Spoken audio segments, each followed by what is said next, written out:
All right. Hello, everyone. It's been a while since I've done a stream like this, isn't it? Have I done a stream like this before? I know I've definitely wanted to. I've wanted to do stuff like research streams, but maybe I haven't done them in the past. I'm sorry, I was just looking at my channel. How the fuck would I not know? I've done art streams, definitely. Yeah, I've never done a research stream before. But hello everyone. I hope you're all having a good day. I'm sorry I'm a bit late to the stream. I wanted to start this at around 2 p.m. and then Lio Convoy started streaming and I had to join in. I'm sorry, it was a great stream. Then I moved it to 4 p.m. I had stuff to do. And now it's 5:34 and we're streaming. We're live. Hello. Hi. Welcome. I don't doubt that a lot of you probably don't know what Recipio is and what Receptio Gate is. And I don't blame you. The only reason I know about this is because my mum told me, and it was such a wild topic that I thought to myself, okay, yeah, no, I have to do a video on this. So, that's what we're doing. We are doing a research stream today. We're going to be going over blog posts from Peter Kidd, whose work was went uncredited by Clara Rossi from a institution called Recipio, and because of that, it just spun into accusations of plagiarism, the institution being a scam, and a lot more. There's a lot that I still haven't actually looked over, but we're going to do that today. And if we get through everything that I already have in my list, we might also do some artwork and just talk about other stuff. Because I do need to finish my thumbnail art for the other Ace Attorney adduction.lol video, because I'm still scripting that. I actually need to interview the moderator as well. Maybe get some notes from the Ghost Anon too. And honestly, I think that's it. Is that the only video I'm doing at the moment? Yeah, I think so. Yeah, okay, so, with this lovely intense music going on, that's my, that's not right. Yes, hello, team builder, go away. You didn't see that. No, not at all. Totally not at all. No, you didn't see my team. If anyone here who plays Pokemon saw that, no, you didn't. Alright, so is this showing properly? Yes, it is, okay. So, this is my script so far. I won't read it all out to you, but I did a quick overview of a thread that was posted by Dr. Paula R. Curtis. They did a thread, they compiled a thread of everything that was going on in the moment, and that's where I've gotten a lot of my information from. We will quickly go over the Twitter thread and read it out, because then I can use that for footage in my video. Yeah, I'm doing a lot of stuff today. But we will go over the thread, and there was a lot of references linked in the thread. So we got Peter Kidd's blog posts, and in the order they're listed in the thread, and Rossi's response. From what I know, that was actually deleted, but there might be an archive of it. So we will go over that later as well. But for now, I do have the Twitter one up. I love that image so much. So this is the Twitter thread. So, the Twitter thread by Dr. Paula R. Curtis. Okay, so Recipio Gate is trending in multiple countries. If you missed the beginning of this still unfolding drama over plagiarized research, fake research institutes, and medieval manuscripts, here's a compilation to get you started with your bowl of popcorn. Or in my case, chili chips and Mother energy drinks. I think I'm addicted to this shit. Seriously, they're so cheap and they're so delicious. But my addiction aside, there's so many subthreads and additions to various things from the Twitter community that I'll inevitably miss out on some stuff, and some is slightly out of chronological order, but here it goes. This began with Peter Kidd at, Miss Providence, I think that's what it is, MSS Providence, his at. We will open that as well. An independent scholar, finding that portions of his work on his blog and in other formal published venues had been taken without credit by a woman named Carla Rossi of Recipio, he wrote about it on his blog. That's the first blog post of his that we will be reading later on. He also contacted the so-called Recipio Institute and received denials from an alleged secretary and immediate threats of legal action against the accusation. I regret to inform you that blogs are not scientific texts published by academic publishers, so their value is nigh. Okay. So for those who... Why is Persona 3 trending? That aside. For those who don't know... Who don't... Like, if you're still in, like, high school or something, or you just never went to university, when you write an academic paper, regardless if you're using like academic texts, if you're using scientific or academic texts, if you use something in your paper, you reference it. Whether that be a Twitter thread, like I'm going over right now, if it's a newspaper article, if it's a book, why is Kefos trending? Anything. You have to reference it, like, no matter what. No matter what. It does not matter at all. Okay, so Twitter Illuminati, I'm guessing, began to notice that different elements of the Recipio website were suspect, such as stock photos used for their board members/staff. This is where things got really insane. So, as you can see here, unfortunately I can't read their full name. Volker. I apologize. This stock photo is really popular and Google image search is scarily efficient. Recipio just added some bookshelves for background. Which academic wouldn't dream of such an attractive and loyal assistant? So you can see here, yeah. That's multiple stock images in that screenshot. Like a lot of them, and you can see more here. Kindly pointed out by a reader is Recipio Academics Press's Andrew Pritchard. But there is a lot of different stock images of this person that is just a stock image. Many also used repeated stock backgrounds photoshopped behind each person, which are hilariously obvious. Yeah, we'll just bring that up real quick.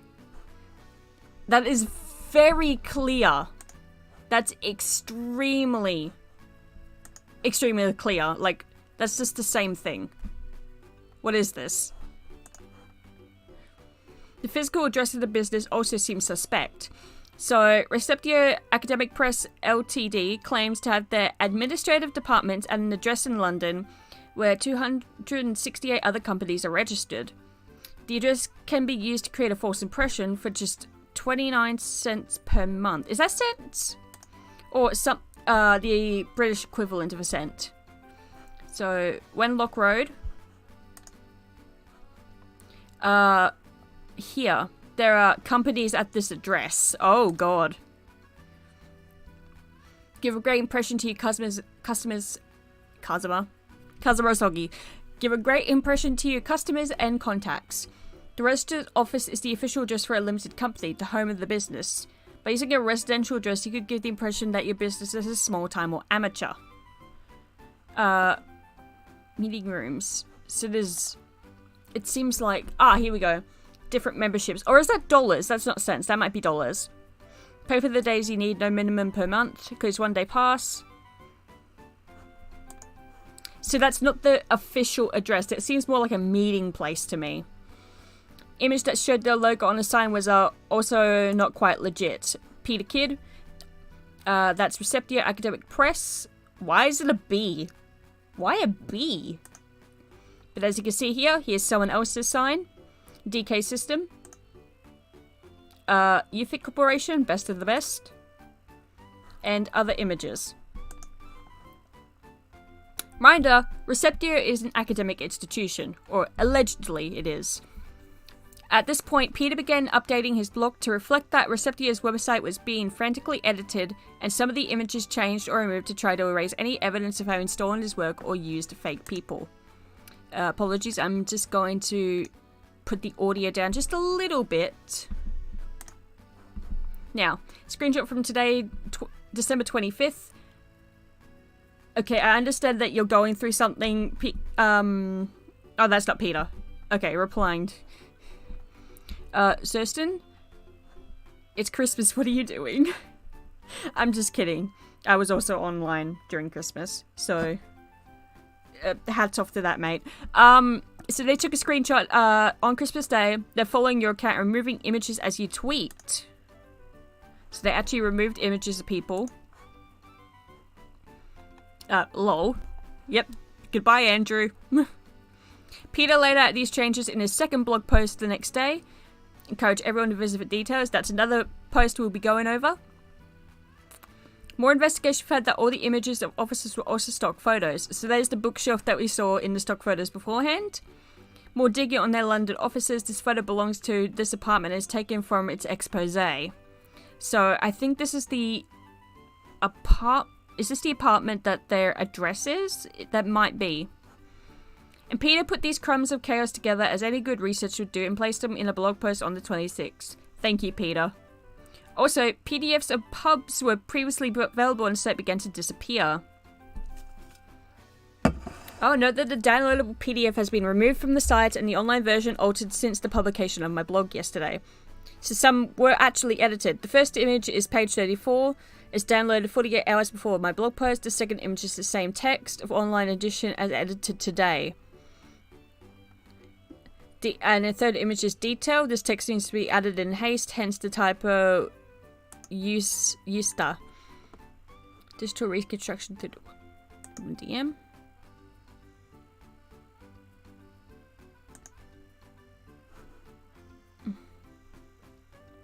The original binding was not sold after the dismemberment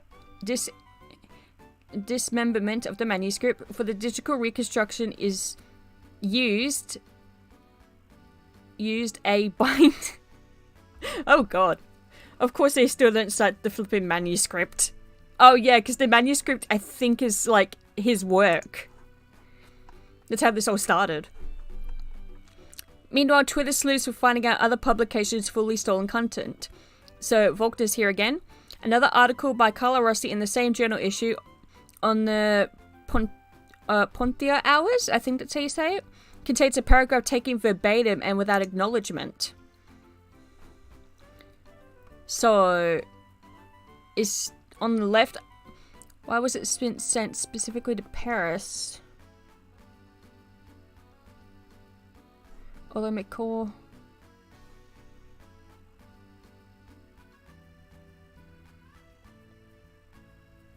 Was no, is this the book and that's the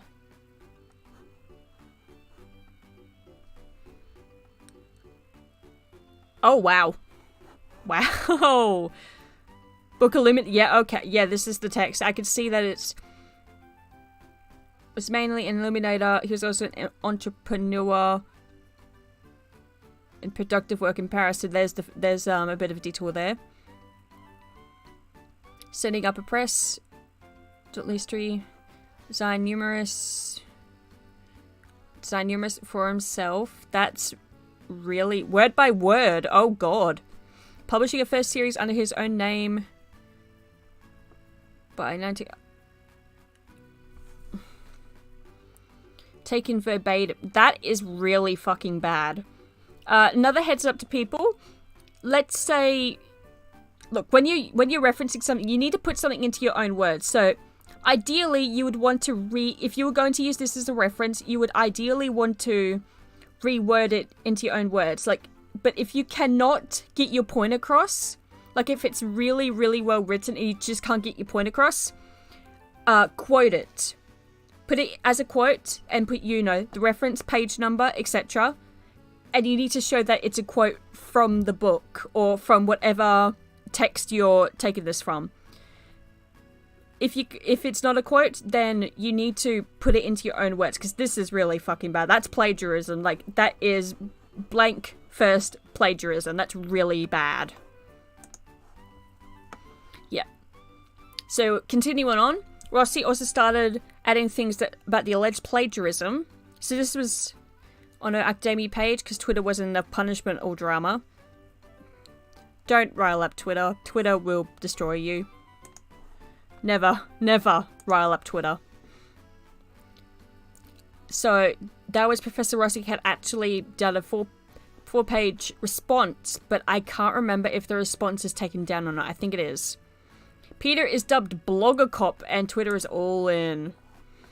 The blogger's anger towards me is also venting itself against my family, with statements that are frankly ridiculous, if not tragic, since he has not realized that no member of Receptio receives any salary on his blog, in which he publishes without my permission my photo, that of my husband and daughters, and my address. He claims that I have received or perhaps continue to receive astronomical amounts of money from the Swiss National Science Foundation, actually allocated to a working group at the University of Zurich, which I was a member of until last October, and that my family also receives them.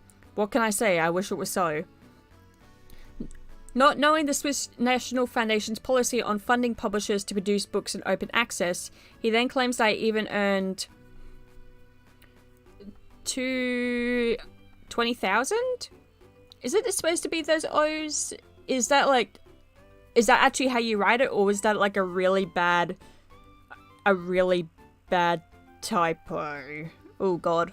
Swiss Francis with the Der Rossi Book of Hours. I'm so sorry that I keep butchering this. That money covered part of the open access publication, which cost a publishing house much more. Since all this is stalking and the threatening emails, which I receive every 5 minutes from the same IP addresses but with fake names, are legally actionable, the Blogger Cop will now be contacted by the real police. Blogger Cop. Oh god, this song is over 10 minutes. This song is 30 minutes long. Next one. There we go. Sorry for the repetitiveness. Blogger Cop.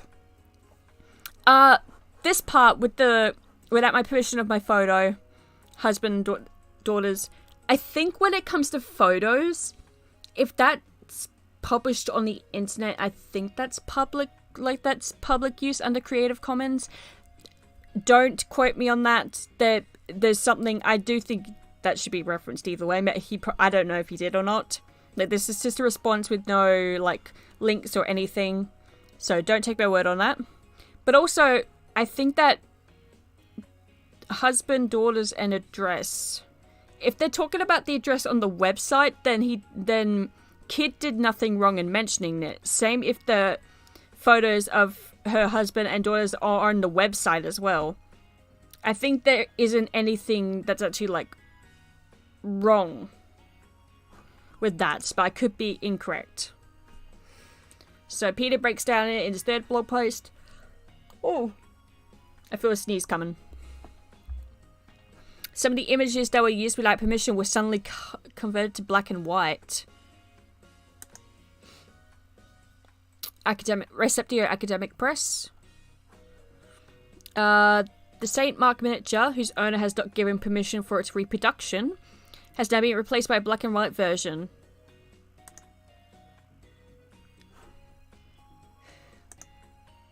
Oh boy. While others were altered in saturation and lightness, and Rossi claimed that had been colorized. I never gave permission to anyone other than you to use the image, and I never heard of the publisher or author. How the image could derive from anywhere other than my blog. Here is his miniature in the reconstruction on the Recipio website. Take the color image from Peter Kid's blog. Okay, so that that image is actually from Peter. Oh wow. Oh god. Why Peter? Come on, dude. Why? Stop. You know, I've talked with my mother about this. How much of this could have been avoided if they had just credited a kid in his work? Like, how much? Peter also tackles this question with a blog post, where he continues to be unflappable and very measured in his responses and use of evidence. Here's more examples of likely misusing images without permission. Or was it at Holfurry? Okay, is on fire at all times. Some are recruit him for the Glass Onion sequel. Also fun, they took these photos from that place and cropped the watermark. Oh my god, they did what? They cropped the watermark? If they'd gotten permission to use the images, I'm sure they would have been given versions without the watermark. So there's the watermark in the corner right over here. Online course. Oh, the watermark's not there.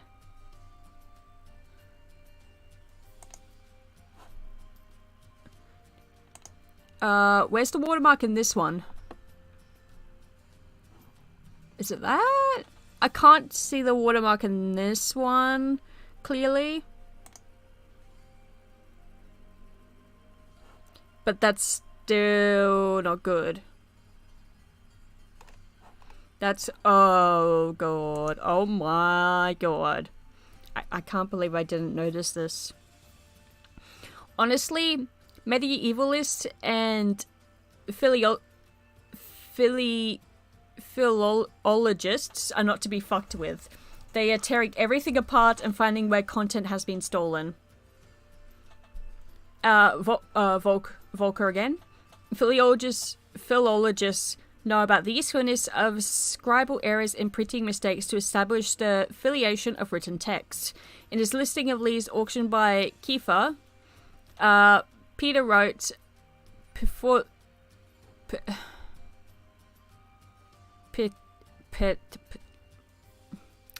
he added a T when he shouldn't have in this word here, in this word that I cannot read. An error reproduced in Rossi's edition. So Peter, yep, you can see that he misspelt it here. Whoops. Is that the full thing? September, Peter.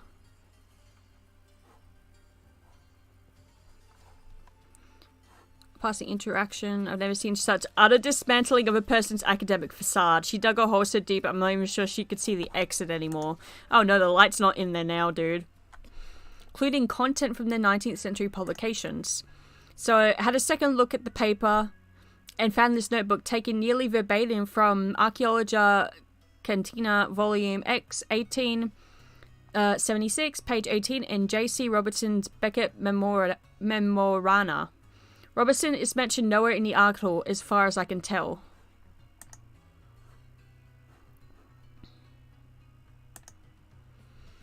So... oh god, is this the first... okay, guys. I understand I'm supposed to just look. But... Is this... Which one's which? Which one's which? Which one's which? Is this Receptio or is this the book? I think this might be biography. Okay, no, the book is in that font. Okay. So this is Receptio. That's the book. To whom I cannot say, she appears to have been a widow at the time when her name first comes before us. King Henry's potential...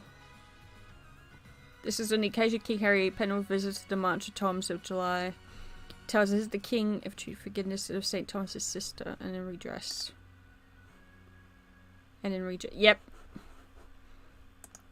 Jesus Christ. And essays.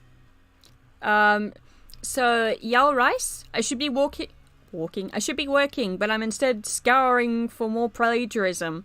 Like uncredited borrowing in the description for a well-funded future project on intersexuality in pictures. Second and third pics from a keshetonline.org essay.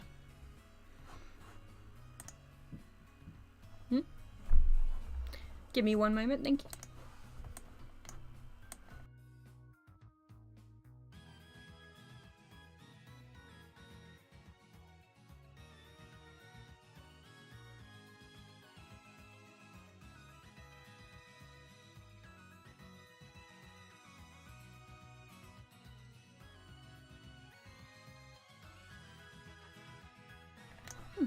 Apologies. My mum's just about to cook me dinner. I should have had something to eat before I started streaming, but I think I got too excited. But back to this. So, yellow rice. So, what do we have here? In the Mishan...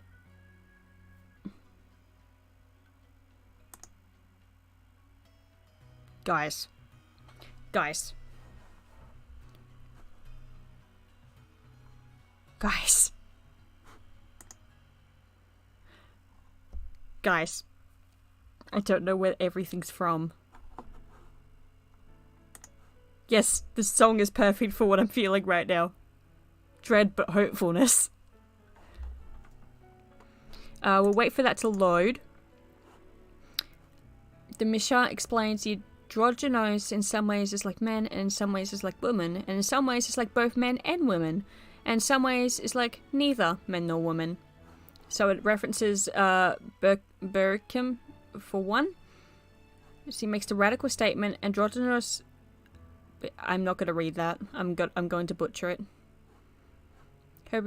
This Hebrew phrase blends male and female pronouns to poetically express the complexity of androgynous identity. So like women. So it's like both men and women. Yeah, okay, so that's a direct pull from that. And another direct pull. Right. Other blog posts. So, y'all, once again, this is too easy. Another example from the same project description. This one lifted from a 2015 blog post. Passage from CR's same project description. Apparently funded on the left. Text from the blog post on the right. Oh, thank God you told me. So this was apparently funded. Hermaphrodites could marry, inherit, act as witness, enter holy orders, etc. according to gender assigned to them. Legal status are predominantly male. Hermaphrodite was clearly better than that of a woman, and with only few qualifications equal that of men. So, and here we go. Enter holy orders according to the gender assigned to them. Only a few qualifications. For example, yeah, oh god, yeah, I could. There's already way too much here. Way too much. And if this is the description of a project, for like a project that was funded, do you have to reference that? I'm pretty sure you have to reference that. I've never done a real, not real research paper. Like, obviously, I write essays and all that shit, but I haven't graduated yet, and I don't write stuff like, I'm not like a PhD student or anything like that. I'm just your regular ass student that's gonna have a bachelor in a few weeks, probably, maybe, hopefully. But this is really bad. I think anyone can tell that this is really bad. Peter writes more about the plagiarism here, so there's another blog post, and about the PDFs here. Well-known scholars discovered that their faces had been used on the website and they had no idea they were part of Recipio. So, Martin Steiger. For reference. So, screenshot of Bernard Huss. Marforius, along with other notable colleagues, I seem to have been listed on the Receptio.eu site for a while as a member of Receptio's organization staff. I never was. Rather, Rossi asked me, together with a number of very renowned colleagues, some time ago if I would like to be a member of the scientific advisory board of the so-called Dante Institute of Receptio. I took part in the first meeting of this body and then carefully withdrew. Obviously, they wanted to use us primarily to involve illustrious... Oh god. How am I gone through university if I can't read like shit? As far as I know, there have been no activities of this institute. We haven't received any update via email. Oof. Oh. The thread continues. I was about to go down to a Ted Leo tweet. Who are you? You're verified, but I don't know who you are. Oh, come on. There is more to this thread. I know there's more to this thread. I have... Come on. That couldn't be reached, which is unfortunate. How much... What other stuff should I delete? So this will go faster. So there we go. There's his blog, but I've got everything else. Oh, Suzanne... Okay, that might be something I need to read up on. Maybe this will work.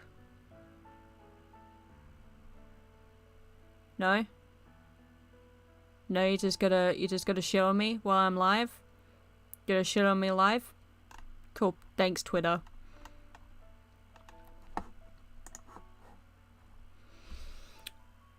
Fun.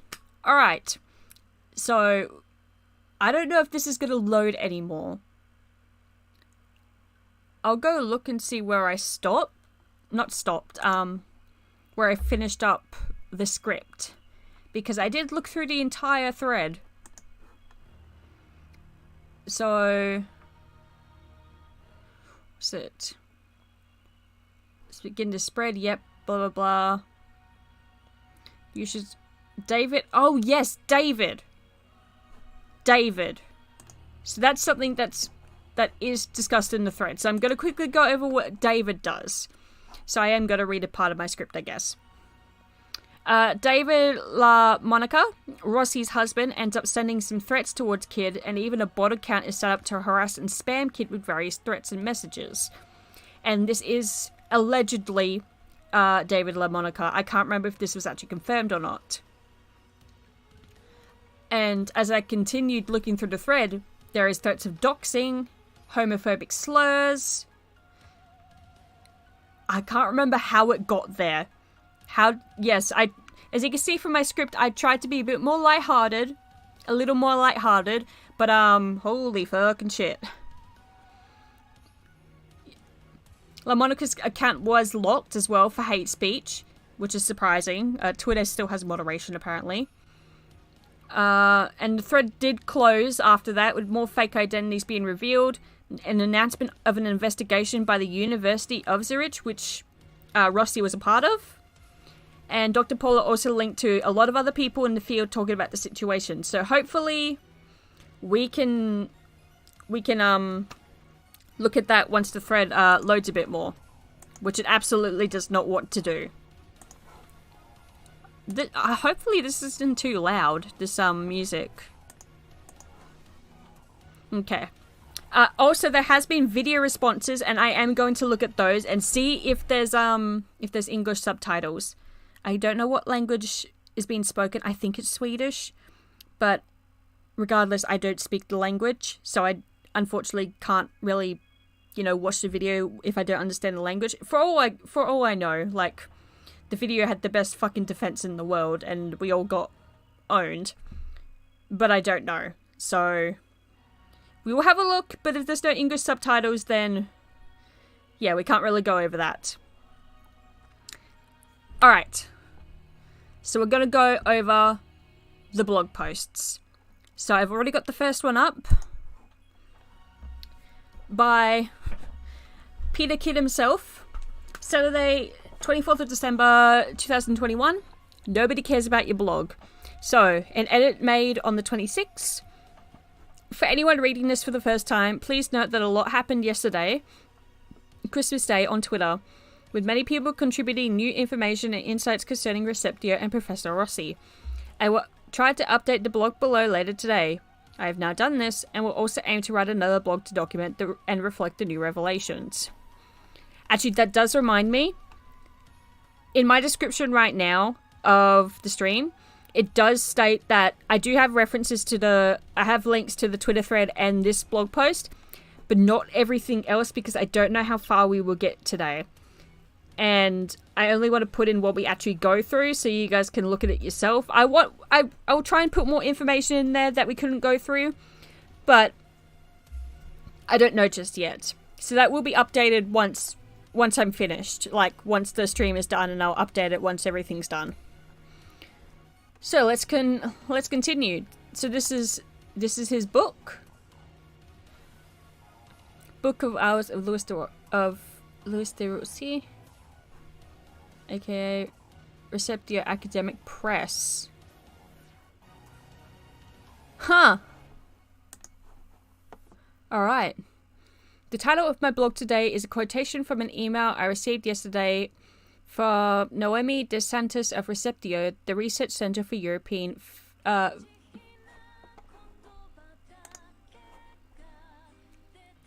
That's not Pokemon.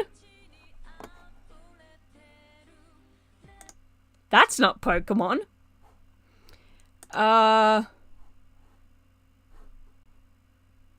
You know what? Yeah, why not? Let's just go to Persona music now. Groovy music as we go over plagiarism and scams and threats of doxing. Hooray!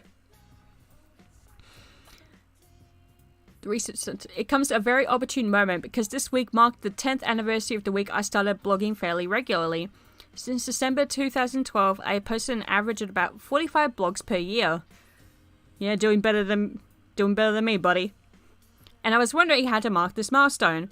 I hope that the following blog will provide some entertainment for the Christmas holidays. Oh, it certainly has. Earlier this week, I found that a book that had been published online by Recipio, its front cover is shown here, about a manuscript that I called the Kortenvox Elmhurst Hours. I first blogged about this in my manuscript in 2016, in which I traced much of its provenance, including auctions in 1782, 1954 and 2009, after which it was dismembered. I returned to the manuscript with another blog in 2017, making more suggestions about its provenance. In 2019, I provided a member dissectia page on the site with images of all the leaves known to me that include miniatures, so may as well give that a little look. That might not be relevant though. So the book published by Recipio by Professor Carla Rossi can be downloaded as a PDF from the bottom of the page here. Having a PDF makes it very easy to search the entire text for search terms such as kid, blog, and MSS province, none of which occur. Edit 26. The download link I used has been removed, but the PDF is still currently available using the download icon on the interactive version of the reconstruction. We will see if we can download that. Interestingly, Creative Commons 4.0 statement has now been removed, and despite the active download link, it is now forbidden to download this book.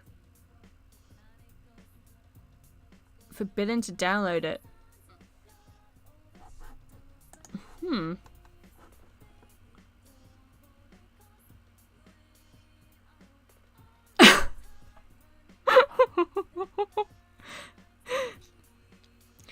27th of December 2022, a criminal complaint was filed with the Public Prosecutor's Office MP for defamation, slander, incitement to violence, and stalking against a blogger who set up a disgusting defamation campaign. The police will contact the blog operators as soon as possible and submit an application for international cooperation in criminal matters. Holy shit. I was not expecting that when I came to this website today. Oh shit. No, just let me go back. So the entire book is just here.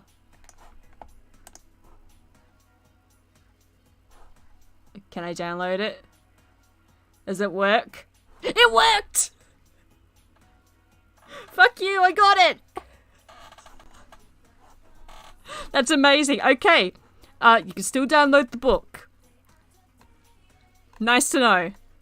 And as oh, that's the wrong one. And as this post stated, you can, when you download these books, you can look for certain terms throughout the entire book. Give me a moment. Wait, shuffle. Shuffle's on. Why are you going in order? Sorry. You can look for terms really easily. I've used this for my papers, but apparently none of this occurs. We can have a look ourselves a little later, but I do trust Peter's word, or Professor Kidd's word, much more than Professor Rossi's. Here we baptize the Kortenvox Elmhurst Hours, here rebaptized as the D. Runcie Hours, is used as a demonstration of the Wayback Recovery method, henceforth WBRM, which envisages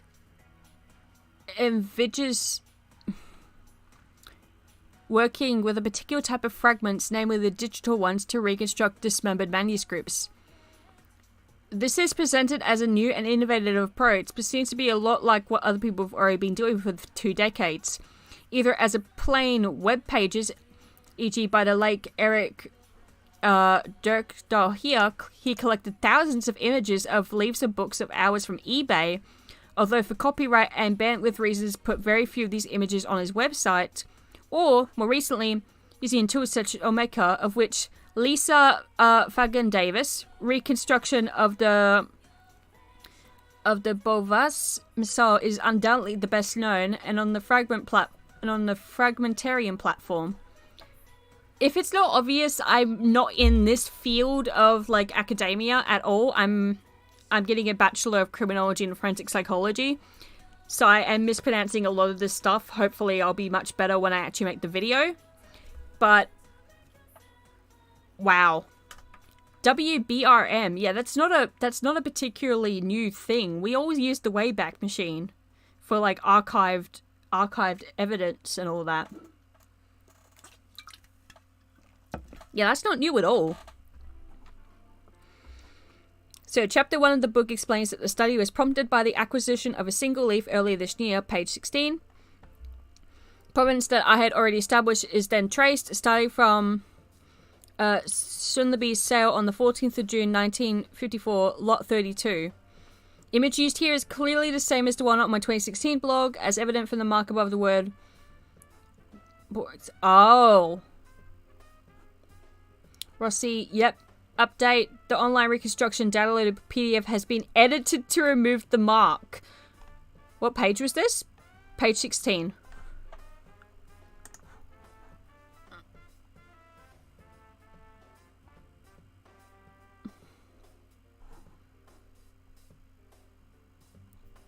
Book of Hours. Is it this page? Did I get that correct? Page 19, sorry. 19. How do I zoom? What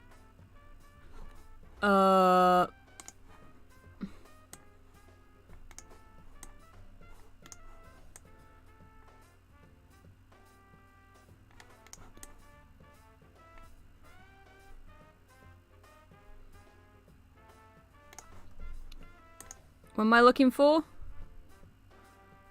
French.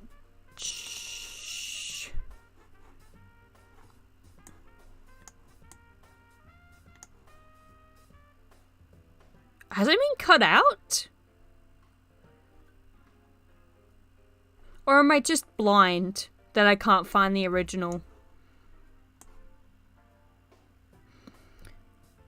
For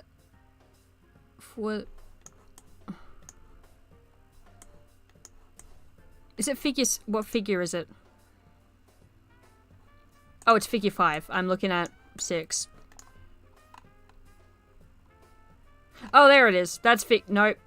That's figure 5. Over here. Over here. Yep, the mark is gone. The mark's gone. It's not the mark's not there. They actually did edit that out. Wow. As far as I'm aware, this catalogue is not available online. Sonderby's catalogues from the 1950s are still within copyright, and although I cannot remember, I assumed I scanned this page from a hard copy of Sonderby's books department when I was working as a consultant at the time. So Professor Rossi continues on page 21. In applying the WBRM to my research, I have scoured the web. I have rediscovered over 200 digital fragments and practically 99% of the illustrative cycle. The bound manuscript is recorded as having 31 miniatures in 2009, and one more is known to have been separated at an early date.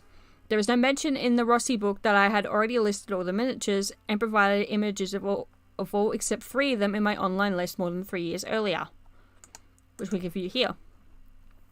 I was personally only interested in the leaves with miniatures, so I did not actively collect.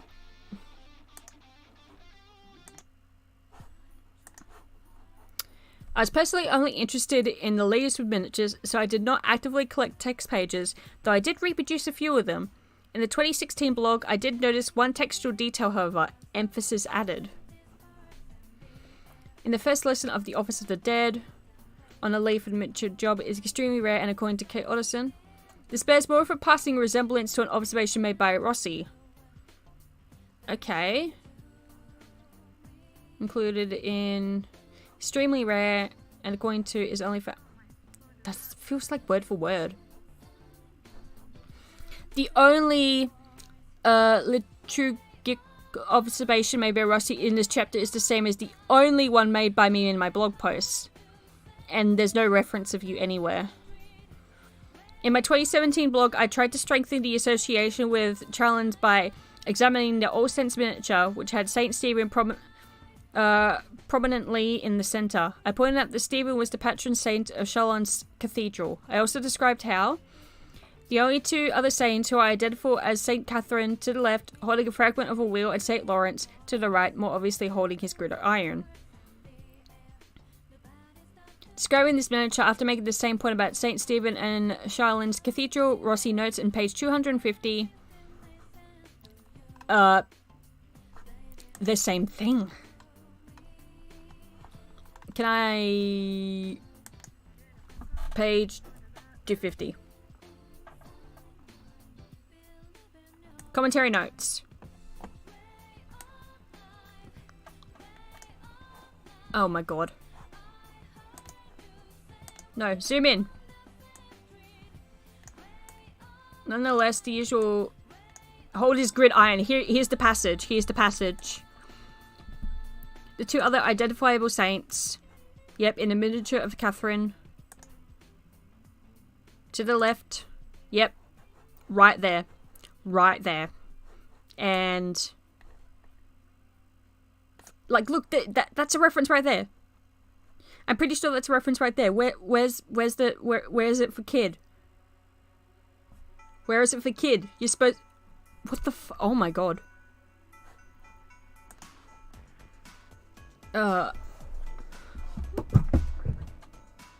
Thank you. Everyone say thank you to my mother for making me very yummy dinner. It's not a stream if I don't eat during it. Fine. Hi, go. Why is it always bots in my fucking chat? Ugh. Give me a moment. Hi, give me a moment. Oi, you. Go away.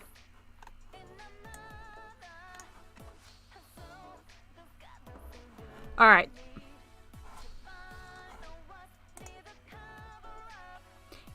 Oh yeah, I keep forgetting that you guys can see that shit. World is the truth and love. Kid, if you're watching this, I'm so sorry for my unprofessionalism. And I'm so sorry that you're going through this. I say as this very upbeat, happy song plays. Maybe you need it. Maybe you'll appreciate it. Oh, delicious. So, continuing the blog post, I attempted to contact Professor Rossi this week to ask for an explanation of the fact that she'd apparently used so much of my work and images without acknowledging it. I've only cited a couple of examples above, there are many others that we will probably find ourselves.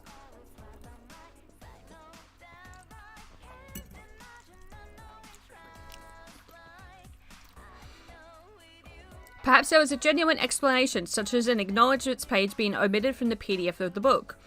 I always try to assume an innocent mistake rather than malice or intellectual dishonesty in such situations, because I hope that people would give me the opportunity to make amends if I failed to acknowledge their work appropriately. Same here, if someone used, like, let's say a piece of my artwork without credit, I might just ask them and say, hey, this was my piece of artwork, and maybe they'll say, oh my god, I'm sorry, I forgot, or, oh, I referenced the wrong person, I'm so sorry. Or someone might just take my artwork. Who knows? It's the internet. People don't respect artists these days. Ugh. Or academia, apparently, from this. So this precipitated a correspondence with Naomi DeSantis, who explained, I am Professor Rossi's secretary who is not aware of our correspondence. I manage her mail account. I pointed out the remarkable similarity of wording of the two passages quoted above, and a response was that if you and Professor Rossi came to similar conclusions, I do not think we could speak of plagiarism. But I can forward your email to our lawyer for a more detailed answer if you wish.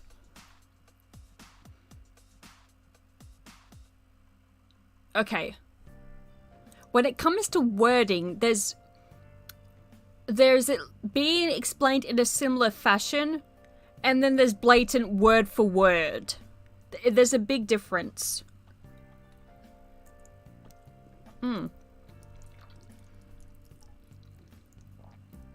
So, point out the number of images seem to have taken from my blog. Response was, emphasis added, we have not taken any from your site. But as you can verify from the books and reconstructions, these images obtained from dealers retrieved via Wayback Method from auctions and sales, as well as from paper catalogues, and in one case, Dauncey for with the miniature of St. Paul from the collector who bought it. I contacted the private collector who, since 2012, has owned another miniature depicting St. Mark, of which he kindly sent me an image for my blog, and asked if he had given permission to Recipio and Rossi to publish the image. He replied, I never gave permission to anyone other than you to use the image, and never heard of the publisher or author. It is therefore very difficult to understand how the image could derive from anywhere other than my blog. Here's this miniature in the reconstruction on the Recipio website, and in the book. So that's, is that his book? And is that the reconstruction? Ah, fuck. Jesus Christ.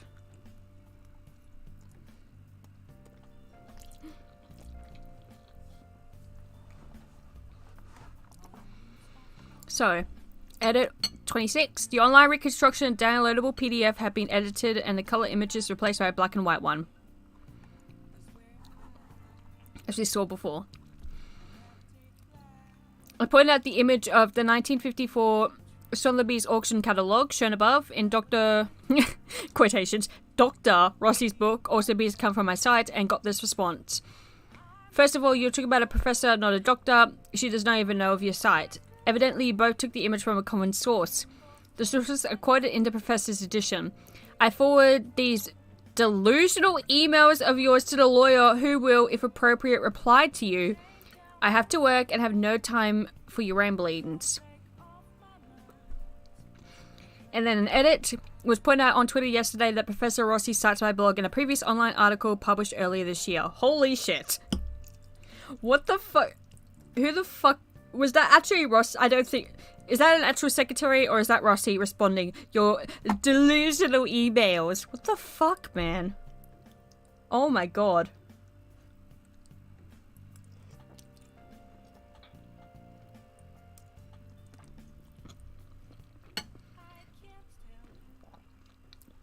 The insistence that no images had come from my site was reiterated in another email. Every image of the Dorisi manuscript was obtained through the Wayback Method from collectors and dealers. Simple Google search on terms such as all that, or return my blog among the very first hits to the Wayback recovery method must be pretty useless if it failed to locate my blog. Ouch. Eventually we got the crux of the matter where I received this statement. I regret to inform you that blogs are not scientific tests published by academic publishers, so their value is nigh. Hey, Receptio. Fuck you. Here we have another possible explanation for why my work was not cited by Rossi. It's not only because she does not even know of your site, but also because even if she did know the site, she would not need to cite it because its value is nigh. The irony is that if she had contacted me, I would have willingly shared all my images, including higher resolution ones of those that appear online. Yeah, from what I know, if you contact like academics or academic people, half the time, or like the majority of the time, they're like more than happy to share their work with you, or like to get like put aside some of their time for you. When I was actually doing a paper based on, we had to go over a youth center, like the youth center's impact on the youth in that area.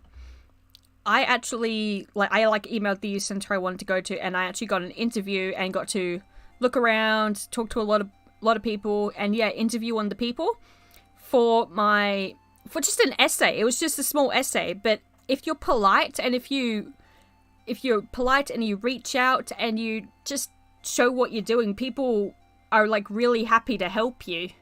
Like I know we kind of excuse my obvious memeing phrasing, but we live in a society these days, but people are really nice despite that.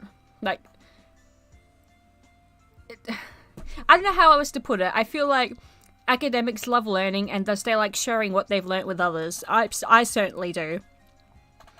And I feel like that goes for a lot of other places, like art. Oh, where'd you learn this technique? Oh, here. This is where I learnt it. Oh, what brush is that? Oh, it's this brush. Here, you can find a link to it here. I like how you use the shading. Why do you do that? Oh, I do it because blah blah blah.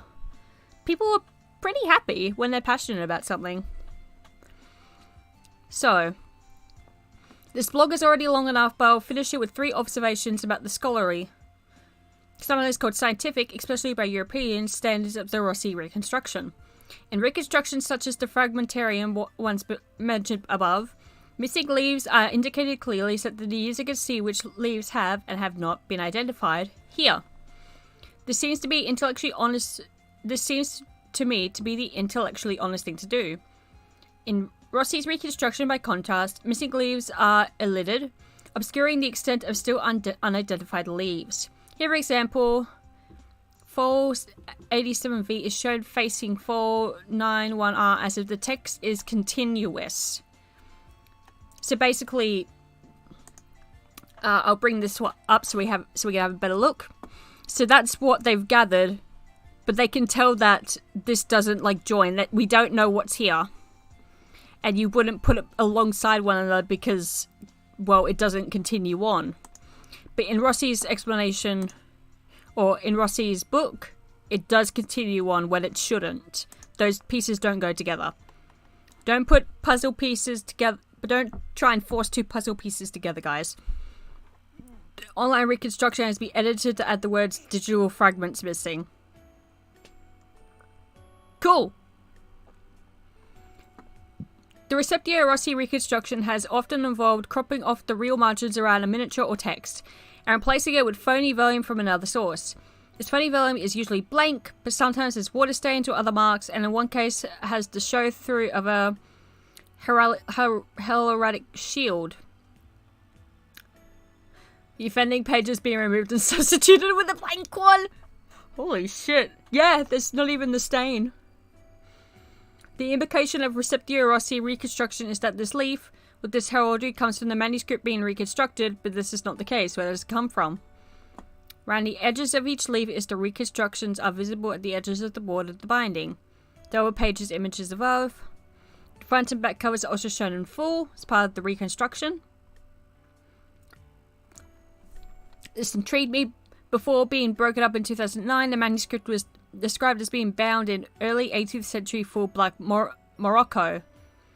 With the crest in gilt on the upper cover, the reconstruction has been given a binding of 16th century English red velvet with metal fittings. The Rossi reconstruction has used this binding of a completely unrelated manuscript now in the Free Library, Philadelphia. So they used a completely different binding than the one that it was actually, that the manuscript that they had, well, they supposedly reconstructed on their own. And this manuscript contains the blank leaf used in the digital reconstruction. Searching the PDF of Rossi's book, I found no occurrence of Philadelphia, Free Library, or even binding. And more editing has taken place in my response to the comment before. Book. And, oh, they added more. The original binding was not sold. Okay, so they actually referenced it. We're gonna skip this song. Yeah, this is good. Personally, I would have thought the two of the defining characteristics of scholarly texts published by reputable academic publishers should be that they cite their sources and do not misleadingly alter visual information. And that is the end of the first blog post. That's a long one. But that... Holy fucking shit. Holy fucking shit. Okay. Give me a moment, guys. I'm going to be talking for a little bit. But I am going to be eating as well. Actually, I might turn my microphone down because I want to eat for a bit. I'll be right back, okay?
Alright, let's jump right back into it.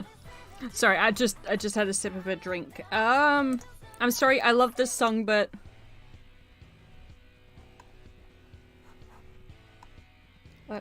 You know, maybe Persona music isn't the music that we should be using right now. Not that Greatest Attorney would do any better, to be fair. I think I'd get too sad. But, alright. It's good that we read the first one, and because I'm streaming this, I could just look back on my stream. Hooray me for being lazy. Alright, so that was the first listed one. We're going to go to the second blog post that was listed by, oh, I've already forgotten her name. I am so sorry. Paula. Dr. Paula Curtis. Flamenco? Who the fuck's flamenco and why are they trending? I won't ask.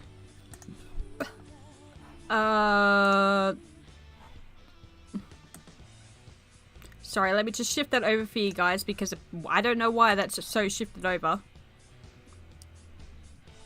So, the Recipio-Rossi affair part 1, the staff.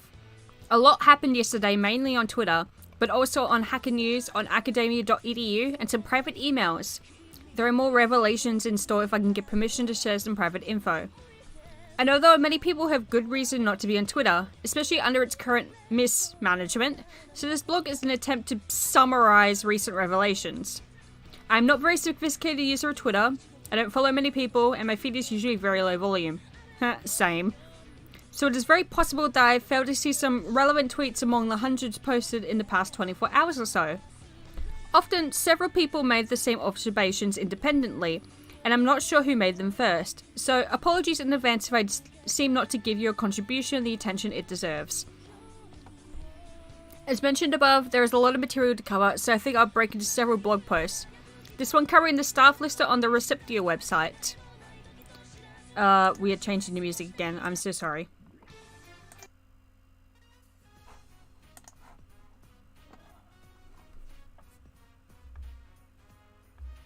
La da da.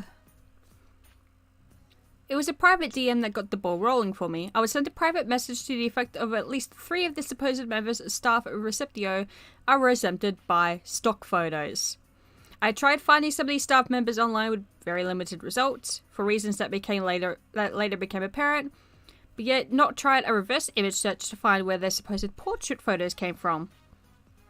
The first to be revealed as a stock photo was Noemi DeSantis, so that is the, email. It gets only 2 hits with Google, both on the Recipio website. Her portrait is a stock photo, as the others pointed out to me, does she even exist?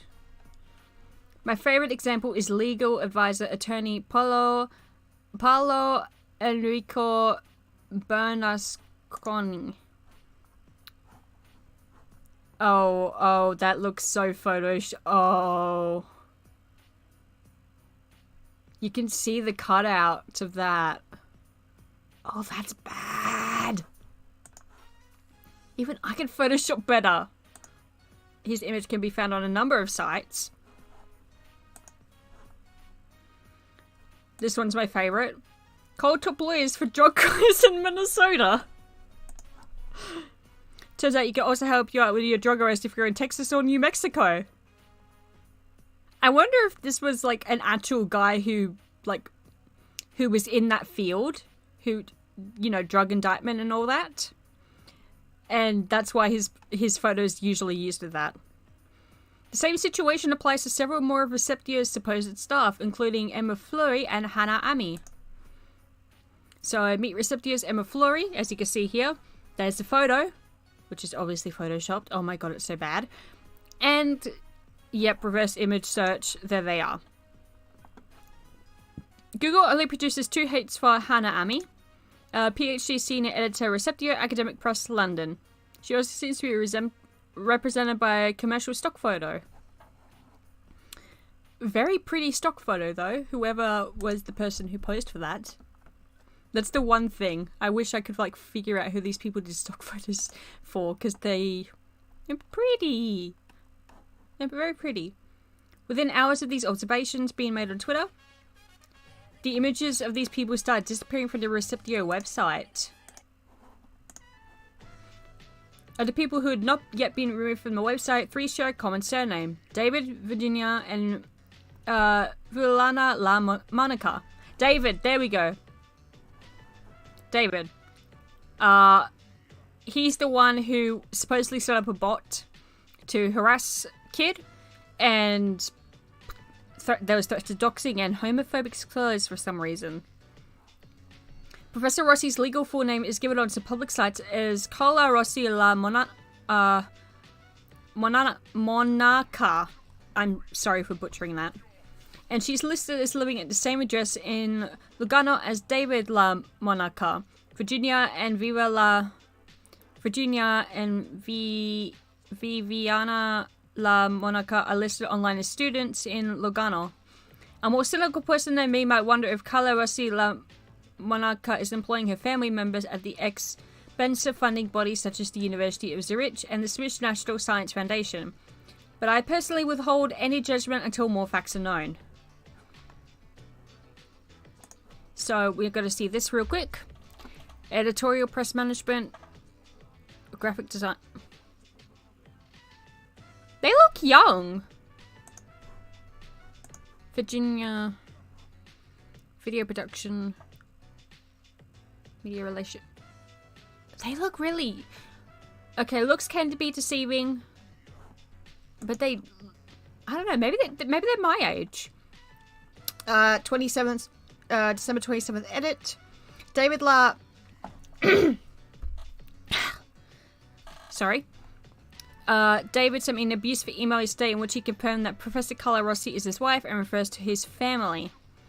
So Volker, who we saw on Twitter, directed us to the page about Carlo Rossi's grants from the Swiss National Science Foundation. So, which a total of 547,145 Swiss francs, not including any money she was paid for her part in the 3-year project. That was granted another 653,176 6 Swiss francs. December 26th update. Volker has contacted me with correction. He writes, I can't take credit for finding the SNSF grant page that was first posted by Michael Pilotrowski, True MXP, who also made other contributions to the discussion. My apologies to Michael. Here. This is what you do. If someone forgets to reference you, or you notice that someone wasn't referenced, just send a message, and most of them will go, oh, I'm sorry, I'll quickly make a correction to that. They're not... It's that simple. It's that simple. Also, sorry, we're going back to Pokemon. I can't stand this. I'm sorry, Persona. I love you, but I can't talk when there's lyrics in my head. So, she received a grant of... here we go, another correction. Of 20,000 Swiss francs, about 18,000 or 21,000 for... British dollars, or I'm going to guess that's American dollars, for a 1-month project to work on the reconstruction of the manuscript, which was the subject of my blog post. As you can see here, start date, end date. Oh damn, that was during September, around my birthday.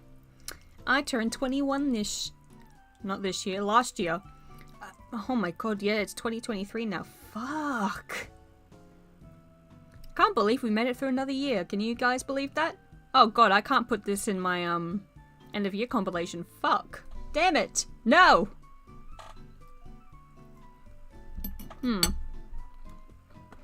Oh god.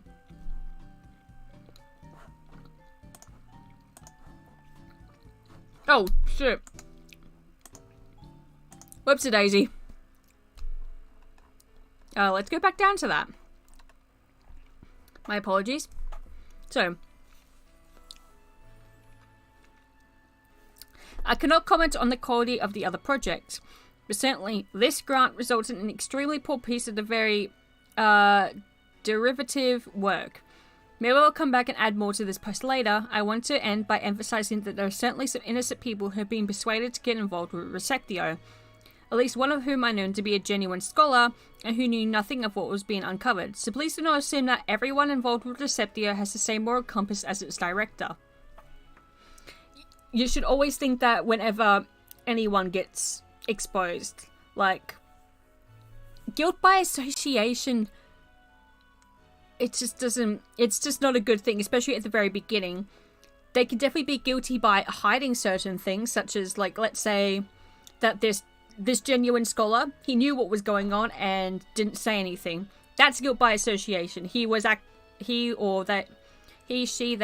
were like fully cooperative in what was going on, but they're not. So they're not guilty, and they should not be guilty by association just because someone else is doing something bad. And that's how you should always view these types of situations. Don't judge others who are close to that person because that person did something bad. Wait for more news. So, December 26th update. Forgot to mention that many people asked on Twitter if Professor Rossi should be reported to her department. As of right now, she lists her affiliation on her Academia EDU page as University of Zurich, Switzerland. Seminar facility member. With a document added to her academia page yesterday, she refers to the University of Zurich as an institution where it did not work anymore since October. And something else I wanted to mention, I had mislaid Kirsten Mullaho's details until just now. Kirsten shows how a comparison between two archived persons of Receptio website reveals extensive changes on the operational staff page this year. 11 people have been removed. Of those that remain, several have had their names and titles changed. Interesting. Rossi University Press Color. Yep, they've changed that. Senate has a scientific committee whose members do not receive any from the benefit. Okay.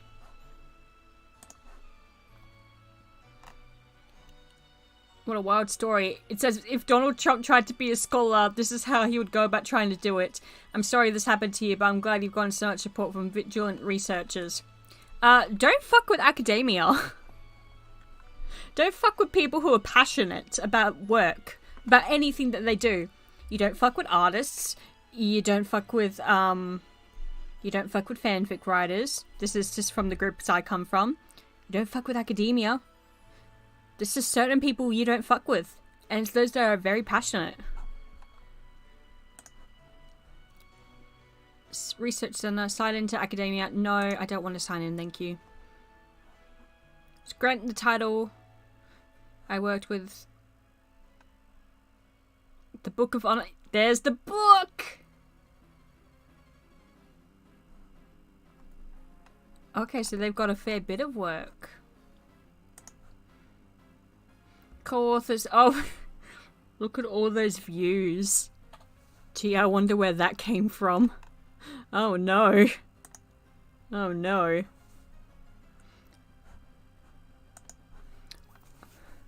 And what's this? Color Rossi data portal. Keywords and from the grants. Swiss history, English languages and literature. Okay, so everything that goes over my head. Book of Hours of Louis de Rossi. So that's the one where the manuscripts were actually... Yep, here we go. Yep, that's the exact one.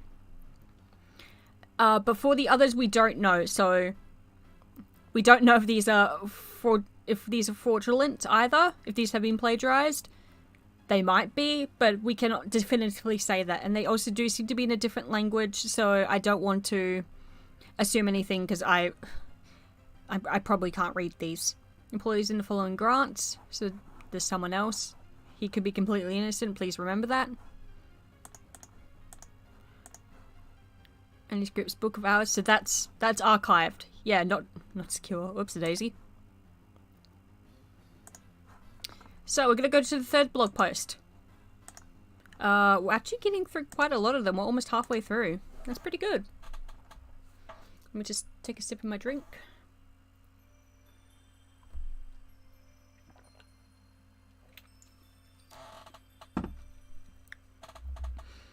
Okay, part 2, the premises. This can be read independently of part 1. If you're interested in medieval manuscripts, academic publishing, copyright, and fair use, I suggest you read the original blog post, which we have. Many people on Twitter have provided various kinds of expertise and sleuthing skills, but I think I was the first person to notice before 8 AM on Christmas Day something curious about the London address of Recipio. Here are the individual images I attached to the tweet. So we already went through this. This was the suspect address. Most of the images used on a Reciptio website are either fake or deliberately misleading. Here, for example, is their business sign. The file name is photo Italian for publishing house photo. Okay, thank you. This is just an edited version of a stock photo. Here are other variants. Other bloggers then found much more. The address is used by some disreputable companies who appeared to be so-called paradise papers. Not every company that used this address was doing anything illegal, but it's probably safe to suggest that most of them wanted to hide behind a fake, misleading London address, which they could use for registering their company and receiving efficient government mail. As the opposing company website states, using such an address allows you to avoid appearing small-time or amateur. In other words, to represent yourself as something else if you are, in fact, a small-time or amateur. As far as I can determine from the website, it's not possible to actually run a business from this address. Meeting rooms are available at $35 British per hour, though they are currently unavailable due to COVID-19. Front door on Google Street View. It consists of a reception area on the ground floor below 5-floor apartments. Okay. I was just about to add some misleading images from Receptio's website showing their London headquarters, but they seem to have been removed in the last few minutes. I'll add them if they reappear. Ah, here's one I saved. So I think we saw this one on Twitter as well. Yep. Switzerland, the offices in Switzerland and in the United Kingdom. It's pretty different from the meeting rooms described above. Okay, those are nice meeting rooms though, okay? Like, no joke, those are nice. I wouldn't mind using those. Oh, that green is gorgeous. That's a lovely green colour. Third blog post done. Alright, so this was Rossi's response. I think this has been deleted. Looks like you're on the wrong side. Yep, it's been deleted. Alright. Let's look up Professor Carlo Rossi. I'm sure it's going to be all the drama.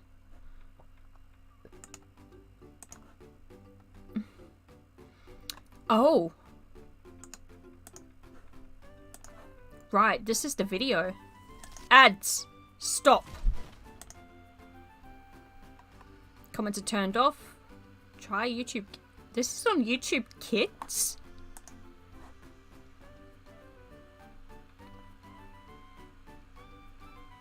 Huh?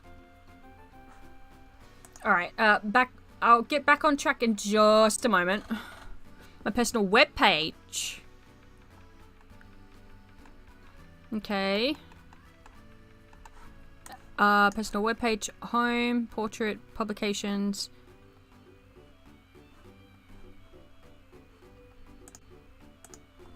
Do you have a blog anywhere that I can look at? Surely you must have, like, responded somewhere else. We'll leave that up for now, and we'll have a little look a little later. Let's go to the fourth one. So, the Recipio-Rossi affair, number 3, My Vendetta. Professor Rossi has published another document on her academia.edu page. That might have been the deleted one. Yep, that's the deleted one. In which she refers to my unjustified vendetta against her. I therefore take an opportunity to respond to her main points using her own headings. If any readers think I failed to respond adequately to any of the claims in her document, please let me know. So number 1, Swiss National Science Foundation. She states that I claim that she has received or perhaps continues to receive astronomical amounts of money from the Swiss National Science Foundation. Husband claiming that I've received... Yep, okay, so that was the response that we saw on Twitter. I've merely added the amounts as published on the Swiss National Science Foundation's website. If I have made a mathematical error, it was not deliberate. I invite readers to check for themselves. I will willingly make a correction to my blog post and apologize if I have made a mistake, which we know that he did before. She writes, your statements are frankly ridiculous, or better, they are fake news. You have not yet realized that no member of Receptio receives any salary for the SNSF. So there's a statement there. I never suggested that any member of Receptio receives a salary. So, she writes, you claimed, blah, blah. We earned, yep, book of hours. The truth is that the money covered part of the open access publication, which cost the publishing house much, much more. The S in reading us in copy can explain this to you better than I do. I understand that English... I'm not going to, like, rag on their English because I don't think it's their first language. And if it is, I won't rag on them either because, well, I can't read some of these words and they probably can. Basically, I understand why there's some spelling mistakes or grammar mistakes. So number 2, you attempt to discredit me in the newspapers and at the University of Zurich. I have not attempted to contact any journalists, but several have contacted me. I have not given any of them an interview. Fuck. So I can't ask them. I've contacted a few email addresses at the University of Zurich, simply inviting them to read my original blog post. Now, the picture of Andrea Morchiro. She writes, I find it sleazy that it was noticed by you or an associate or alter ego of yours that the name of Andrea Morchiro, who died on a Friday of a heart attack before a tennis match, was still listed on our site. Was a theatre director who very recently agreed to leave the series we wanted to inaugurate in February. Still have his voicemails on my mobile phone in which he jokes and plans a collaboration.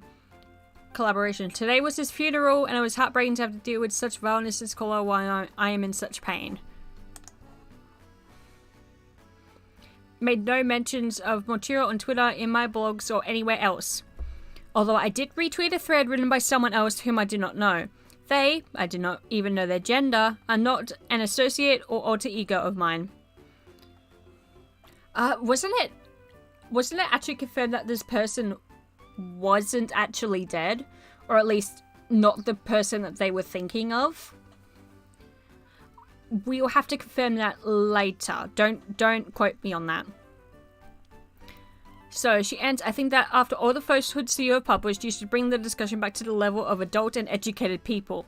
Yeah, sure, because your your secretary definitely did that. Engage in constructive dialogue as you should if you're a truly educated person. I will be happy to give you further explanations. Though I'm not obligated to do so, especially given the disgusting turn you unjustified vendetta against me, my family, my research center, and my life has taken. This letter will be handed over along with all those anonymous letters full of insults to the police via my lawyer, who is already assisting me and following your blog closely. Since all you did is stalking and an attempt at defamation by computer and press,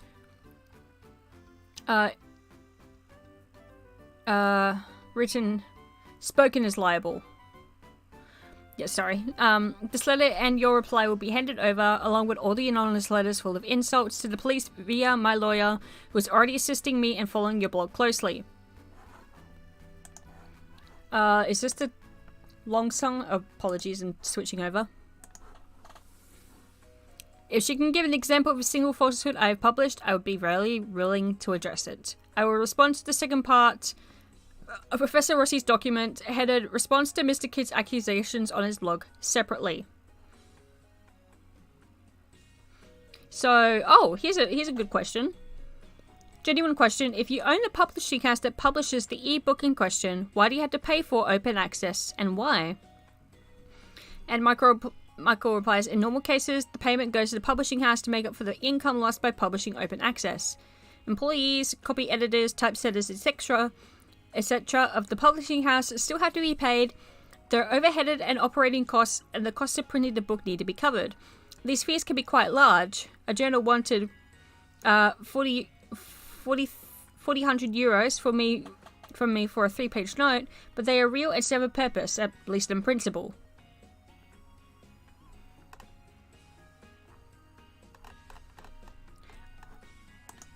That was the fourth one? Okay. This goes so much deeper than I thought.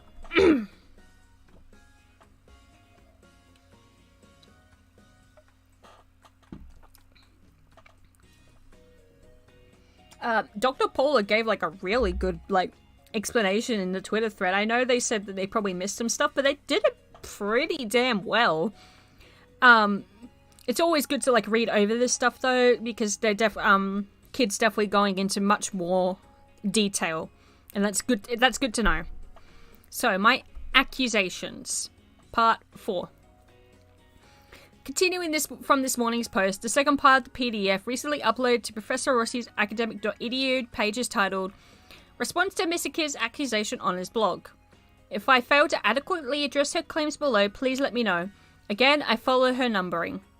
1. In his blog post, Peter Kidd quotes 2 passages from my introductory part of your book that are very similar to passages from his blog. How do you explain the similarity? Answer.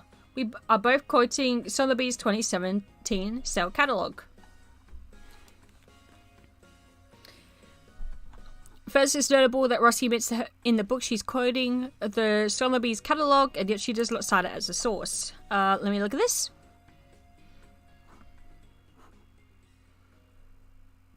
Page 44.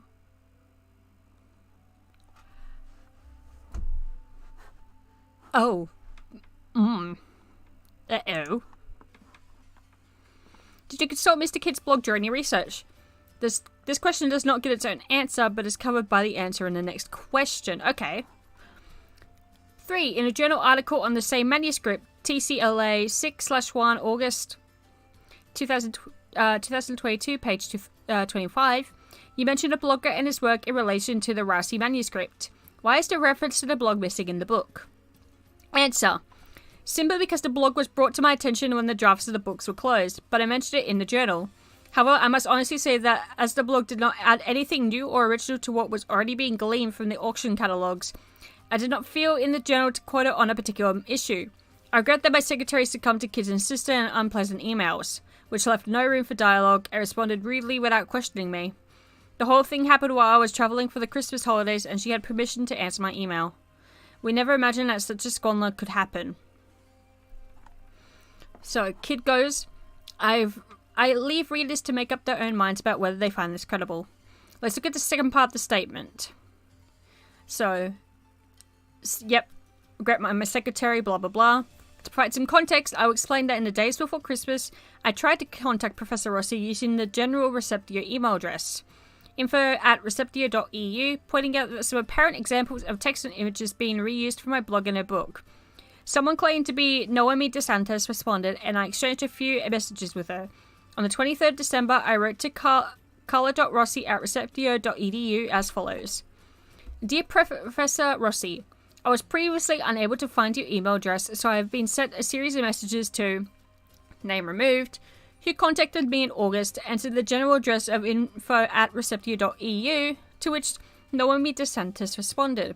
Since I have not been able to contact you directly, I want to make sure that you are aware of the correspondence being conducted by Ms. DeSantis on behalf of Reciptio, since she makes a number of legal threats and tells a number of untruths.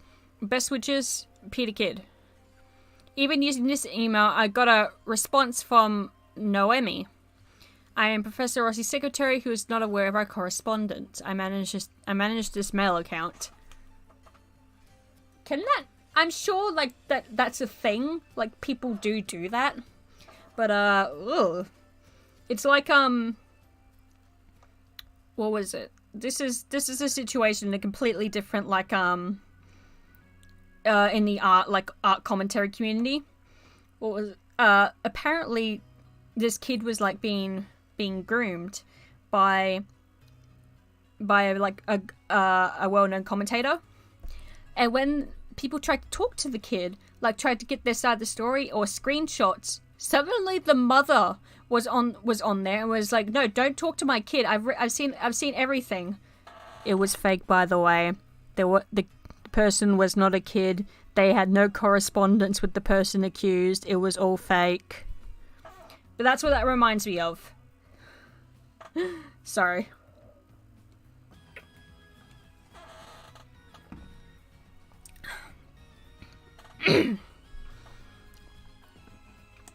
So, is this the picture of the email?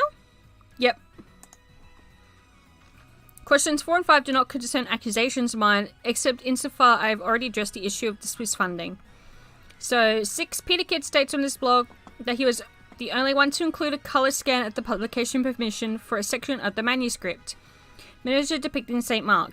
He says he originally published this image in its colour version. Answer. I obtained a black and white image of St. Mark's miniature from the German dealer Hartung and not from Kidd's blog. I did not get a colour picture from Hartung, but we first worked with the publisher's graphic designer to colorise the black and white pictures using the Colorise Picture application, as you can see on page 253 of my edition. It is true that Reciptio has a black and white image of the leaf from the German auction house Hartung, as did I. I put it on my website several years ago, and it's still there.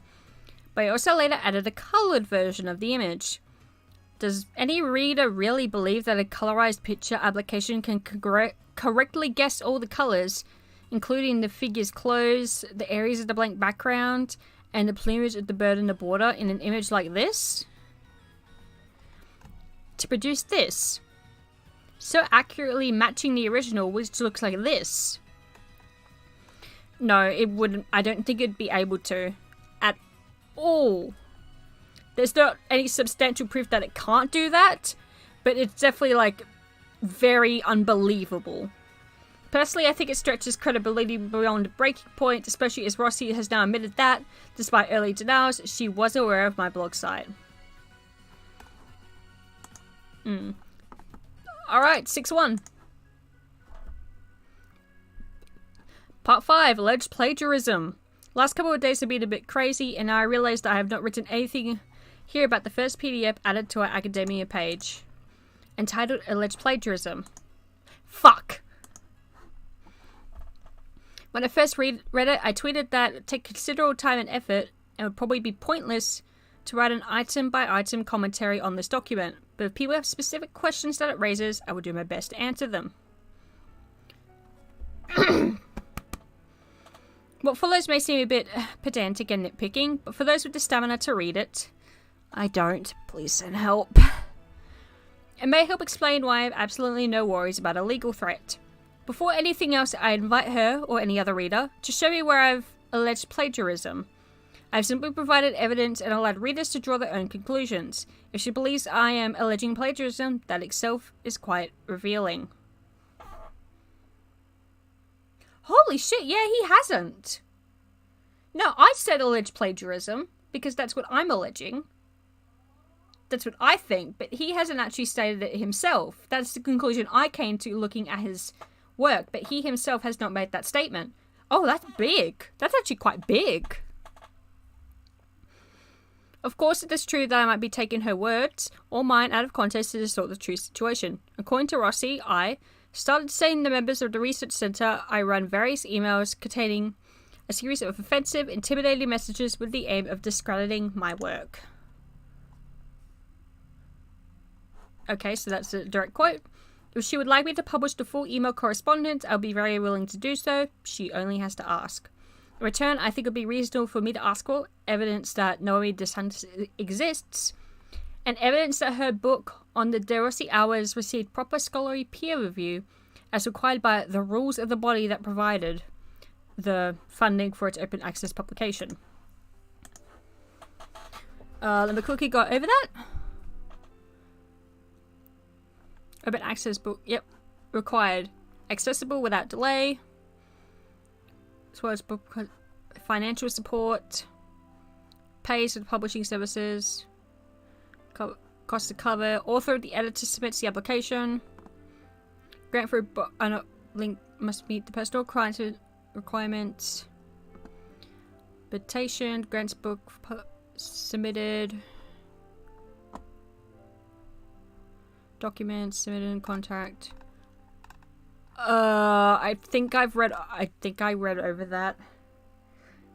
Now, I'll admit, I'm a bit loopy at the moment, so we'll come back to that. A lot of things we're coming back to. Oh, grant applications for book publications can be submitted. Yep, thanks, mail. Has gone through peer-reviewed, organized by the publisher, and necessary documentation available.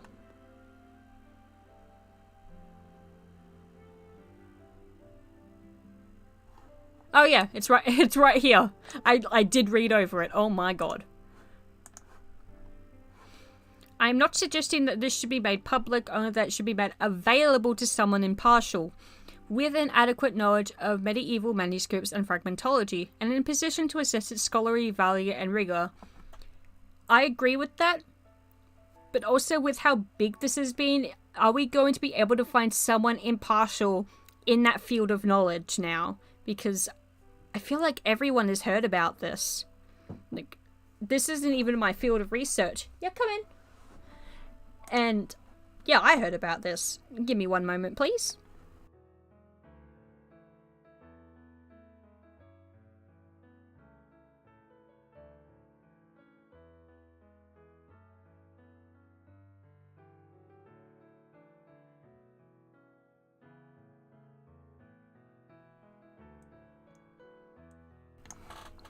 Apologies. As I was saying beforehand, even I'm not in this field of research, and I've heard about it.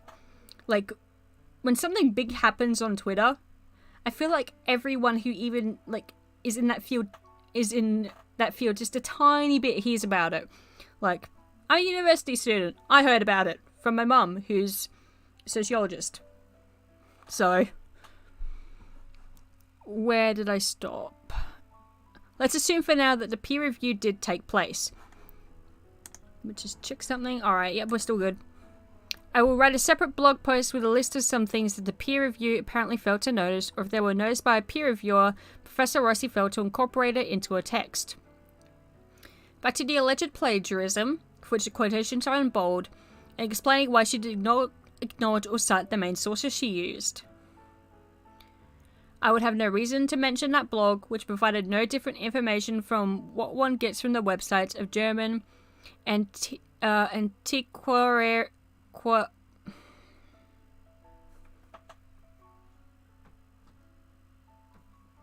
That word. Galleries or the catalogues of British auction houses. Auction catalogues are often written by highly regarded scholars. In the world of medieval manuscripts, Christopher de Hamel is the best known. Wikipedia page. He wrote most descriptions of the manuscripts sold at Sotheby's from 1975 to 2000. Case Sutton worked at Christie's full-time from 2000 until her untimely death a few years ago. Obituary on my blog. One is, the other was, a scholar of international reputation. Auction catalogues often contain original research and as often contain descriptions and images and manuscripts that are otherwise completely unpublished. Their value to scholarship is immense. Professor Rossi appears not to know this. Also, perhaps worth remembering, blog posts do not have a DOI number and it can happen that the information provided is scientifically unreliable. Whether or not one or the other has a DOI is rather irrelevant in my opinion. Information provided in peer-reviewed academic publications, as which is abundantly demonstrated, can also be scientifically unreliable. Absolutely. Absolutely. When I was researching for a video, I found a paper that I thought would be academically reliable.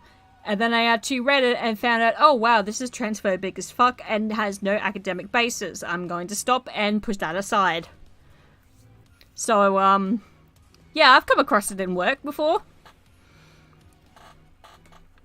So, and yeah, it doesn't have to have a DOI to reference it. Look, if you use it, DOI or not, reference the fucker. So, continuing, the blogger, for instance, misidentified the manuscript in an 18th century auction catalogue, thus made unlikely assumptions. Kid responds, in the 18th century auction catalogue, Rossi identifies the manuscript at lot 36. In my 2016 blog, by contrast, I wrote, there are at least two lots, 36 and 40, whose descriptions might very well refer to the present manuscript. Lot 36 is certainly the more obvious match, but not necessarily the correct one. I do not see what unlikely assumptions result from my caution. On the contrary, in her book she writes, I believe this BOH lost its initial miniature very early on, probably along with the handwritten calendar, which has become obsolete in the 17th century. This calendar was later replaced with a printed one. With this structure, the manuscript is listed under the number 36 in an 18th century catalogue.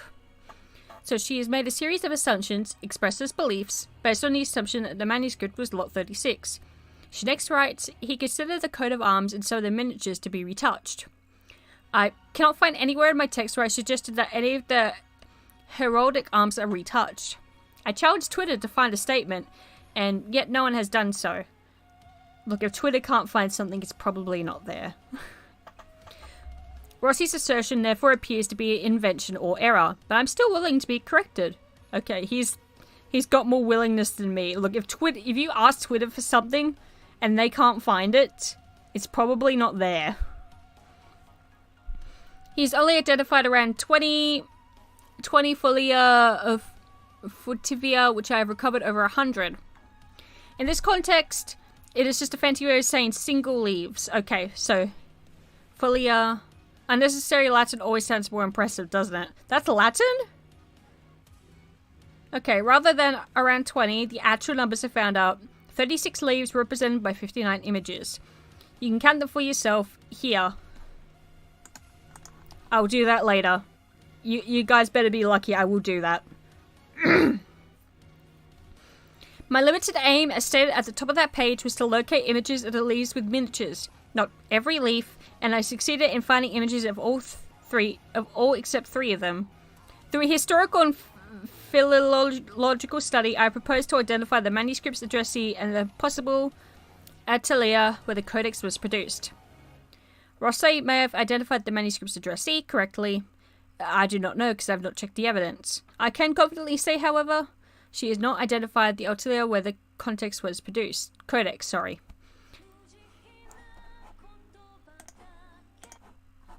Why is that song in this file? Alright, we're playing the 30-minute one. She's not an art historian, and the politest way I could describe her attempt at stylistic analysis is naive. Fucking burn. Nevertheless, distorting the evidence of the facts he attempted in the Christmas post to slander me. Wow, she actually referenced his blog. Holy shit. Going so far as to claim that I had stolen some images from his blog without his permission and had even plagiarized him. If anyone can find evidence of slander, please point it out to me. Note that the word stolen used by her here is in inverted commas. Okay, if anyone can find me using this word, please point it out to me. If I did not use that word, then who is slandering whom? Bloggers unjustified anger towards me, who turned to a handful of his friends and associates, who began sending me intimidating anonymous emails. You'll have to take my word for it if that is not true. If anyone sent intimidating anonymous emails, it was not a result of me turning to a handful of friends and associates. If anyone watching did send emails to them to intimidate these people, why? That is not good. That's very unjustified. Never, don't do that, guys. Just no matter what, don't do that. Alright, moreover, he informed the alleged offense is not being quoted a US professional of fragmentology. Rossi then reproduces the private email from the relevant professor of fragmentology. You can read it for yourself to see if you agree with Rossi's characterization that is written in a rather threatening way, trying to intimidate me. Personally, I think it's just factual and more polite than it needed to have been. Rossi then reproduces more anonymous emails in which the names and email addresses are clearly visible.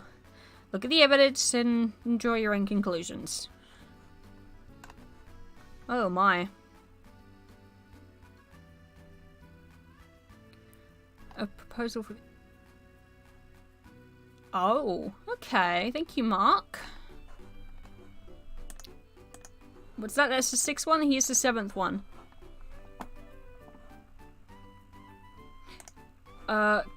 Quick thing. I'm just gonna quickly check something. Because I just got a message from someone. Oh, okay.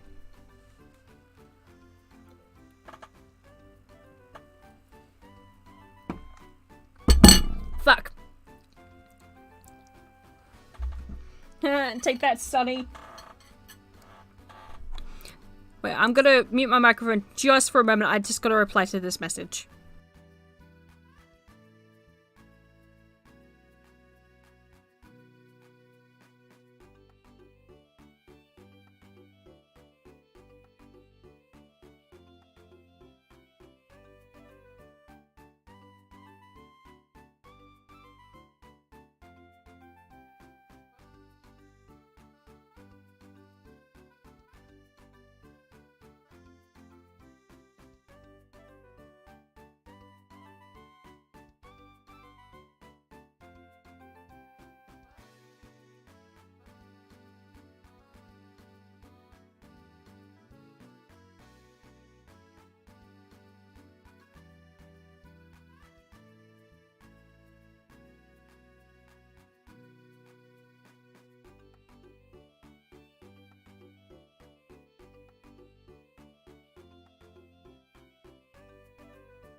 Alright, I'm back. Totally not teasing my friend with something.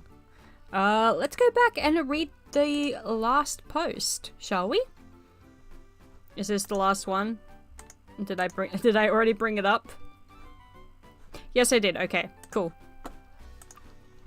So, part 6, the backstory. Accusations blog post may have wondered about this paragraph. Quoting from an email I wrote. Perhaps it looks like it might be hiding something, so in interest of transparency, I'll provide you the backstory. This is a text-heavy blog post with hardly any images. You might want to skip down to the dividing line that looks like this if you just want to read the most relevant bit. As far as I can recall, I had never heard of Recipio or Professor Rossi before 30th of August 2022, when I was contacted by email by someone claiming to be a research fellow at the Research Center for European Philological Tradition based in Switzerland. Engaged in a project entitled Biblical and Digital Reconstruction. Oh, God. This will be fun to go over. Her name and image were on the Recipio website until removed yesterday, but I will not use them here. She wrote, I am contacting you to see if you'd be willing to write a few lines of preface to my reconstruction of the so-called Whitney Hours, which I discussed in the recently published issue of the Theory and Criticism of Literature and Arts Journal, published in OUI at the following link. Recipio Academic. You can also browse through the manuscript I am reconstructing, right here. The edition will be issued by Recipio Academic Press, which received some grants from the project and the Swiss National Science Foundation. In the hope that I have not annoyed you with this email, I look forward to your reaction and send you my best regards. I followed the 2 links provided, downloaded a copy of the open access PDF publication, and had a look at the relevant article. I was not impressed by it. In particular, she suggested in an article that, before its dismemberment, the manuscript was auctioned at Skinner June 2nd, 2017, or apparently contradicting herself a few pages later. Skinner's room in May 2017. April, May, June. My emphasis added in both cases. So it would probably be, yeah, at Skinner, June 2nd, 2017. Then Skinner's room in May 2017. It would be better to say in between May and June 2017 if you can't, like, locate a proper date, but you get those two. She does not get the location of Marlborough. I assume it's in one of the Massachusetts, not the one in England. Or the lot number, so I had no easy way of finding the catalogue description to see how much of her work was her own and how much was taken from the auction catalogues. From what I could tell, she seemed to be a young and very inexperienced student of manuscripts, and while we all have to start from an inexperience, I did not think that, in good faith, I could write a few lines of preface of the sort that she probably wanted. So, dear blank, since I know almost nothing about your project, or you, or the Whitney Hours, I think it would not be appropriate for me to write about it. I'm also not able to check the accuracy of your work because, for example, you do not provide details of the 2017 Skinner description, so I cannot assess if your identification is correct. I continued. I have no reason to doubt that your work is good, but from what I've read on the Recipio website and that book, the overall project seems very strange. Why would anyone attempt to copyright a method for studying manuscripts putting C everywhere? This runs completely against normal academic practice and against the principles of open access. Best wishes, Peter. What he's talking about there, that is that remember that Wayback Machine thing that we were talking about ages ago in the first blog post? Yeah, they copyrighted that. They tried to copyright that. Or they have copyrighted it. I don't know if they have because it's an academic paper and it's a form of academia and all that. Oh god, it's a mess. It's a mess. It's all a mess. So, realized that my response might have seemed unduly rude, dismissive, or abrupt to some readers, and I certainly could have edited it here to paint myself in a better light, but I'm trying to be transparent. I would have just... Look, you'll be more professional than me. I would have told them to fuck off. Responded unfashionable. I apologize for bothering you. In academia, judgments are usually made after reading a book or learning a method. It's absolutely true you know nothing about my book or the manuscript auctioned by Skinner in 2017 and then dismembered, nor about the method we are adopting and which is protected by a patent. Yeah, they tried to patent this. They patented it. The fuck? To reconstruct dismembered manuscripts, and yet you rudely judge me. I wish you more sincerely. He was not rude. If someone was rude, it would have been me. You're so lucky that I'm not a big figure in this, and that I'm just starting myself. To be fair, if I was actually doing this, I probably would be polite. But I have a no bullshit attitude at the moment. I'm tired, if you can't tell.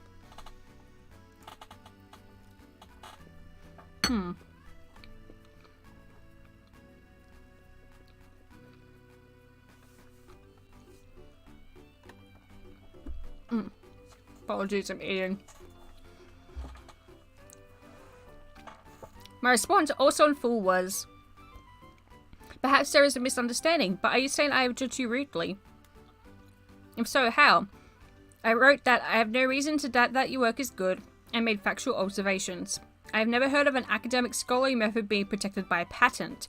Can you give me an example, especially as Peter? I heard no more from her. But, so now we got to this part. It's really the next bit is a bit more relevant to our tale. At least 2 other articles in the Biblioclasm and Digital Reconstruction publication concerns manuscripts I know very well.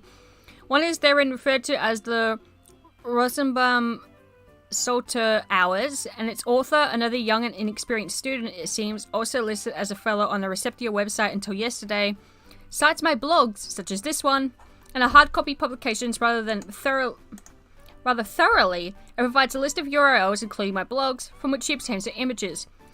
So, bravo! So even in a volume whose editorial director is Rossi, the concept of citing blog posts is not unknown. I searched a PDF of the entire volume for my own name and found one other occurrence. In one of 8 articles, all written by Rossi out of 10, in this line, page 25, when I finished my edition, I learned that Peter Kent had also started a research similar to mine, which is reported in his blog. Yep. I was a bit annoyed that my work was dismissed in a single phrase, and that neither my 2 blog posts nor my list of leaves were properly cited. But her work in the publication in which it appeared were clearly of such low quality that I didn't think of any serious scholars would pay much attention to it, and that there was no point in pursuing it further. I could have written her a 1-sentence email along the lines of, I'm sorry if this seems petty, but I would appreciate it if you would cite my blog for more fully in the future. But really it didn't seem worth the effort. For the next 4 months I forgot all about Rossi and Recipio. It was only on 21st of December when a friend emailed me about an online article by Rossi that I had another look at the Recipio website and saw the 2 new versions of Rossi's work did not mention me or my work at all. That I got annoyed, looked more closely, and that found various features detailed in my first blog post on Christmas Eve. As I mentioned in the previous post, if she had contacted me on the outset, I would have willingly shared with her all my images and scans of auction catalogues, as I have done with other people who have taken interest in manuscripts I have studied. This is the whole point of my blogging, to share material that I do not intend to use myself in conventional academic publications. And if she had just left in the passing mention to my work in the new versions of her book, who knows? I might, as I did in August, simply have briefly thought of her as a bad scholar, and then forgotten all about her.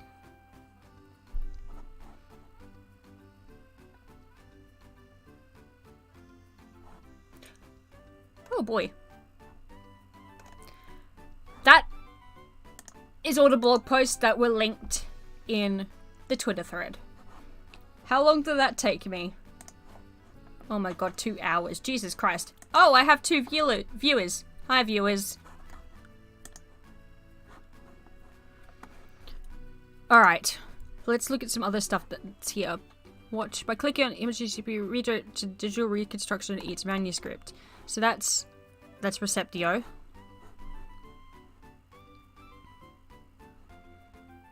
Sponsors and partners. So we're actually on the Recipio website right now. Let's have a look. Let me just...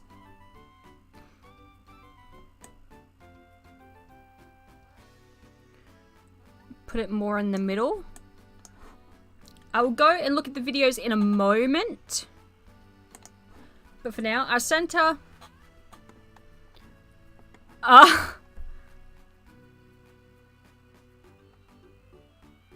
my god.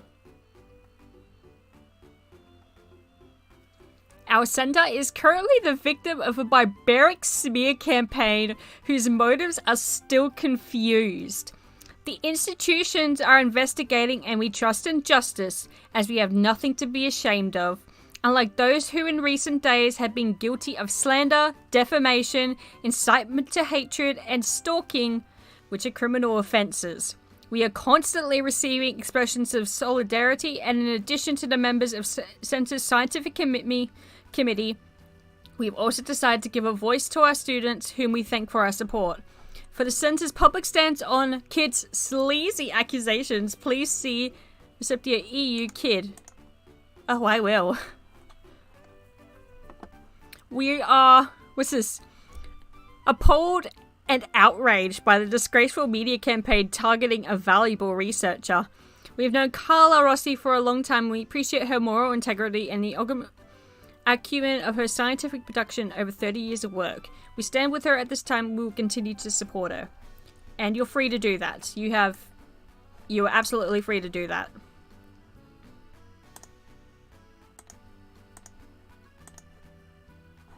I can't read that. Is that in a different language? Okay, yes, that's just, I think, this paragraph in a different language. So we have name of Receptio. It's an acronym for Research Center for European Philological Tradition. Okay, that's good to know. Latin word Receptio. Okay. Receptio. I'm calling it Receptio. Fuck you. 1 year, 3 year research. Appraisal publications. Oh god, study and internship. Applications now open. Just new at Receptio. About us. Mission. Areas of interest.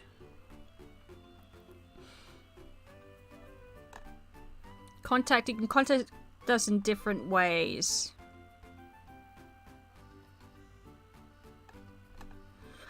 I know this is public, and thus you guys can go to this website and contact them yourselves. I will encourage you not to, because they're probably not, look, they're probably not going to respond anyways, but if you're not going to, like, do anything, please do not send them anything. I highly advise against that. So, about us, a mission, area of interest, how to help us. Kid actually...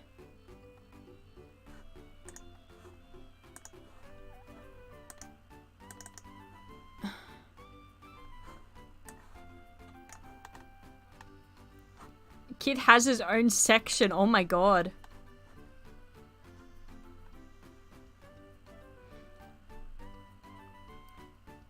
We are baffled and outraged by the shameful media campaign that has targeted our worthy. We were... Shameful media campaign directed against a valiant investigator.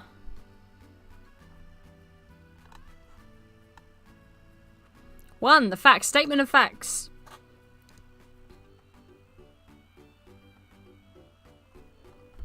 All right. Oh, we've got more. We've got more to read. All right. We've been listening to this song for way too long.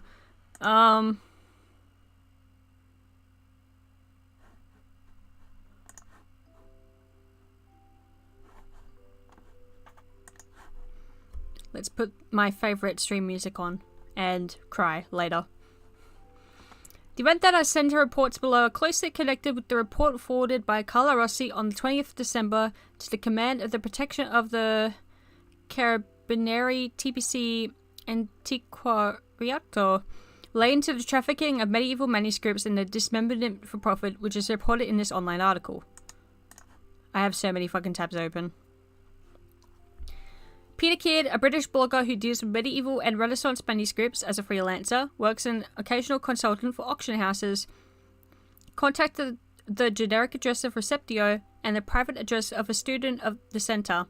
In the email, Kidd refers to the article of the dismemberment of manuscripts and at the same time accuses Rossi of having plagiarised a post of hers from 2017.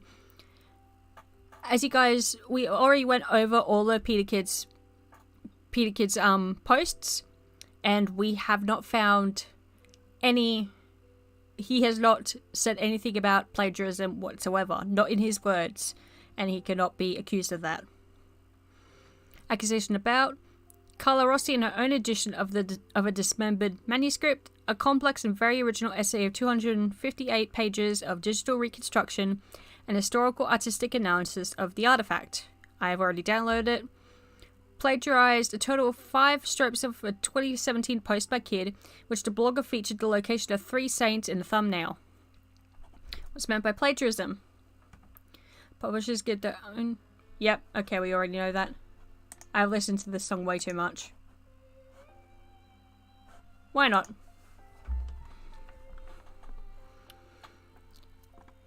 According to the... Why the dictionary? Oh well. How extensive must this part be in order to speak for plagiarism? For degrees thesis, the extension of the copied work must not exceed the percentage of 15%. 5 lines are not identical. Percentage is exactly...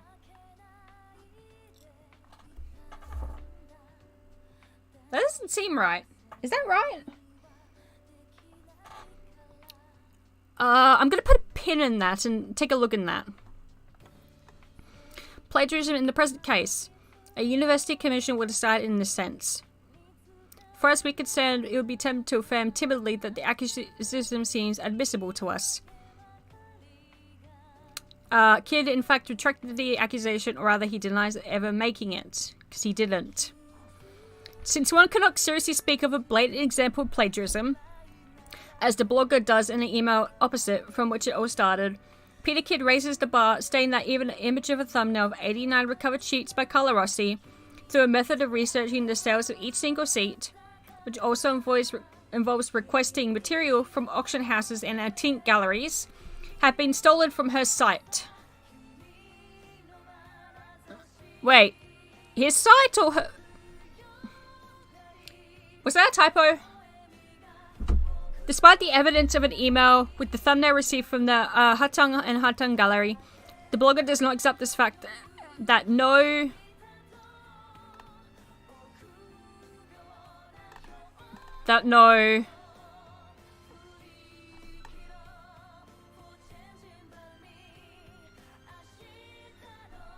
single phrase. Yep.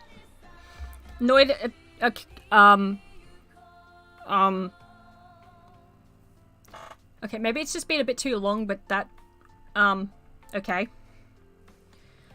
Kidd, annoyed for not having been mentioned, raises the bar even further by discrediting and defaming the scholar's dirty work via the web, who receives attacks every day from Kidd's associates, who, with his constant stalking for which he openly admits to using systems such as Bellingcat, just type Recipio-Gate on Twitter, wants to destroy and humiliate his victim.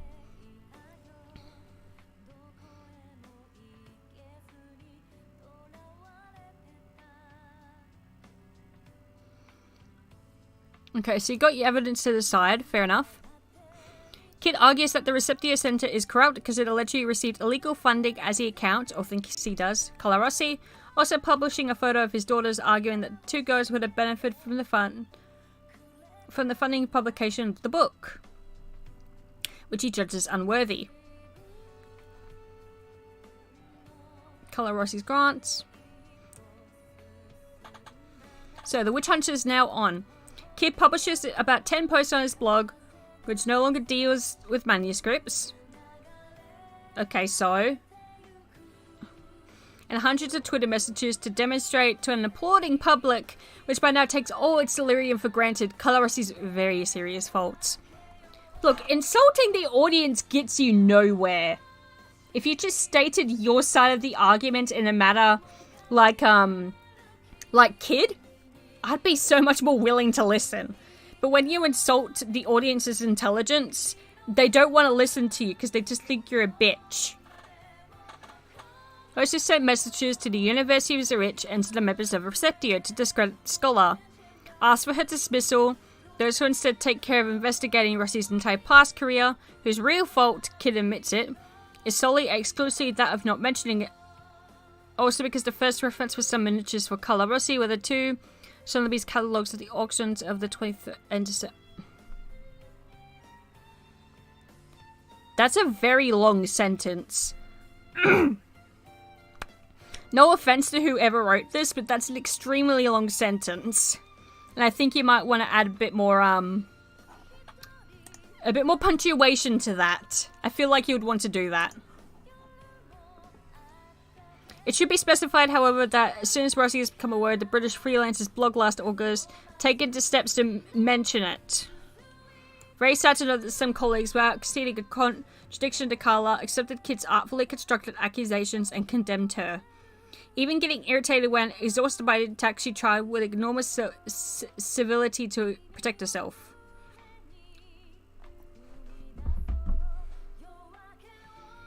Retweet this request. No one attacks you or your family.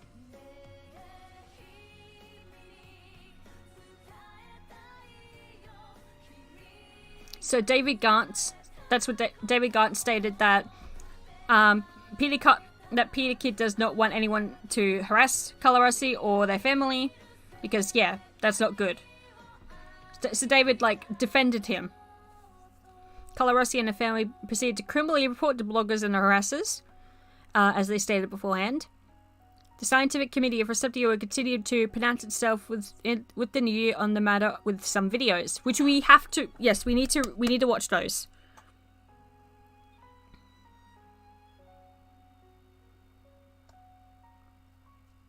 This is Kid's message to the Hacker News, in which bloggers call hackers into question about the page's parent fund behavior is treated by the center.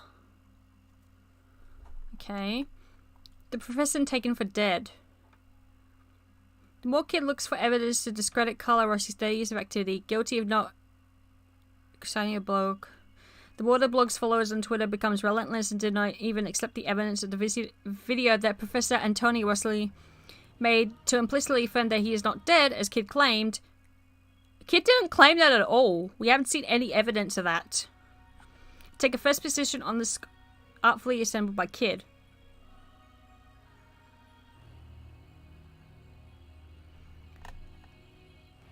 Alex, if this is the case, I wonder if the apparently serious guy who has now made the video defended her. No detail or said that he has read any detail. Yeah, apparently. Kid invented the hashtag Recipio. Did he? To defame our research center, people who follow Kid in his music takes any of his claims at face value and goes as far as to argue that the scandal would extend to multiple countries. Let's try to understand more. Oh, hi Paula. Number 3. Academic barony.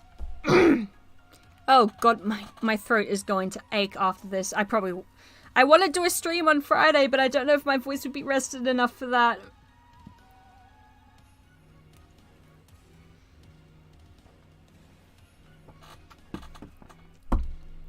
Ow. The English suffix gating indicates journalistic jargon, a scandal. Where is the scandal in this affair? Everywhere. Let's assume that Rossi plagiarized the blog post. If he plagiarized Kid, it follows that Rossi built his entire independent scholarly activity on plagiarism. Color's a male? Oh, whoops. Wait. Oh my god, wait, what? Okay.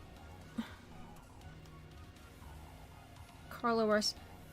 I thought Carla Rossi was female. I just need. Okay, I don't know. I'm so sorry if Carla Rossi is watching this and if I have misgendered you. I am genuinely very sorry. I did not mean to. Not only am I tired, but a lot of this is just taking a lot out of me. So, extremely sorry. Feel free to call me out on that because, yeah, I don't. Yes, my apologies if I have misgendered you, Rossi, and if I've misgendered anyone else in this stream. I think from now on, I'm just going to use they pronouns because that would be easier. Should be noted that Rossi is not involved in any university. Yep. We also clarify professor as the word suggests a mere academic title that exists only in German-speaking countries. Now, obviously, legacy of a Prussian system. In Italian, he could be quoted to a contract professor whose CV has, however, been scrutinized by various commissions. Obtained from having attained a 5-year degree, doctorate, a university qualification, and having submitted a large dossier to a strict commission certifying the teachings, the academic research activities that we carried out 6 years following the habilitation competition. Title expires every 6 years. In the last 6 years, Carlo Rossi has not lectured at the university. They have collaborated on a project, as it states here, receiving a salary and publishing the first volume of the results of the research in 3 volumes. Nothing has to do with the Dorati manuscript, as they state. 2016. Gruby University professors Carla felt they need to create a meeting place in which to discuss cultural issues. Center General Theory, pay a few years, teaches about everything about the fascinating items. Is this a part of it? Or have I just gone over it now?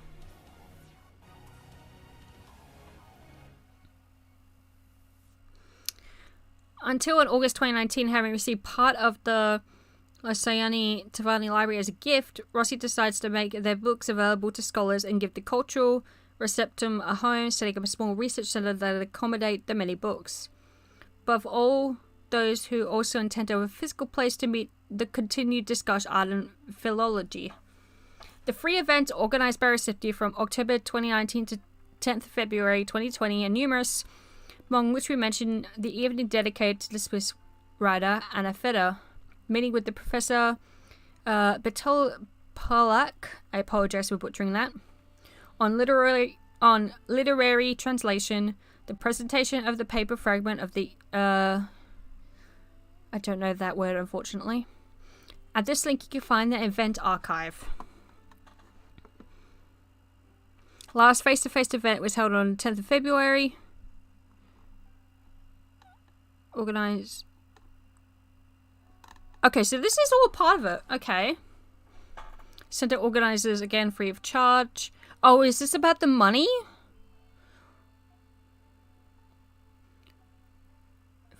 Okay, one of the students who participated in the seminar decided to offer her testimony on video.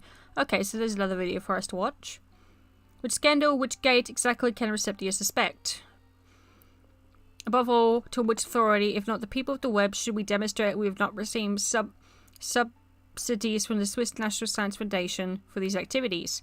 This is obvious. Just consult the database of the Swiss institution, which certainly does not dispense sublights lightly to realize it.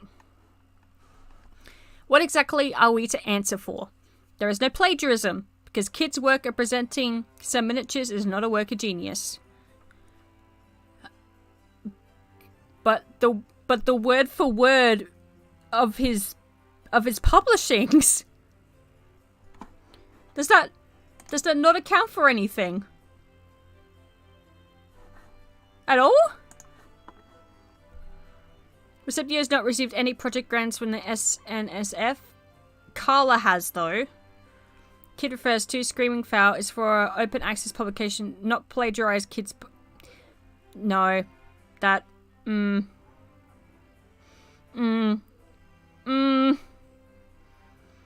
have an outdated site for a long time. What exactly does a website under construction have to do with the academic activity of its director? We have concentrated on constantly updating that section dedicated to the digital reconstructions of dismembered codes offered for free constellation starting from the main project. Are they talking about all the changes that they've made? Like taking all the photos and all that? Or the stock images away? Because those are stock images. I can say that. They're stock images. During the pandemic, transforming every publication of our publishing house from paper to digital, having some collaborators or close to channel, we registered the registered office in the United Kingdom. Had a posse ante with a company in that office, co-working offices unused. Free to readers, where is a scandal in such a choice? Unprofessionalism? I don't really understand that wording. And number 6, Carlo Rossi is not a powerful university baron. They have always worked under contract, paying taxes on their salary. Why doesn't Kid investigate some real academic scandal, even within the university, if this is where he intends to blame? Care to point us to one? I'd be happy to look at it. Not that I could do much, but it'd be fun. If Kid judges Carlo Rossi's work, the methodology applied or the results achieved to be criticized, just as any other academic work can be criticized. Why, instead of attacking them personally with an unworthy smear campaign, don't they write a review in the academic journal? We quote the extremely calm intervention of Professor Lucia Lazzarini regarding the squalid affair.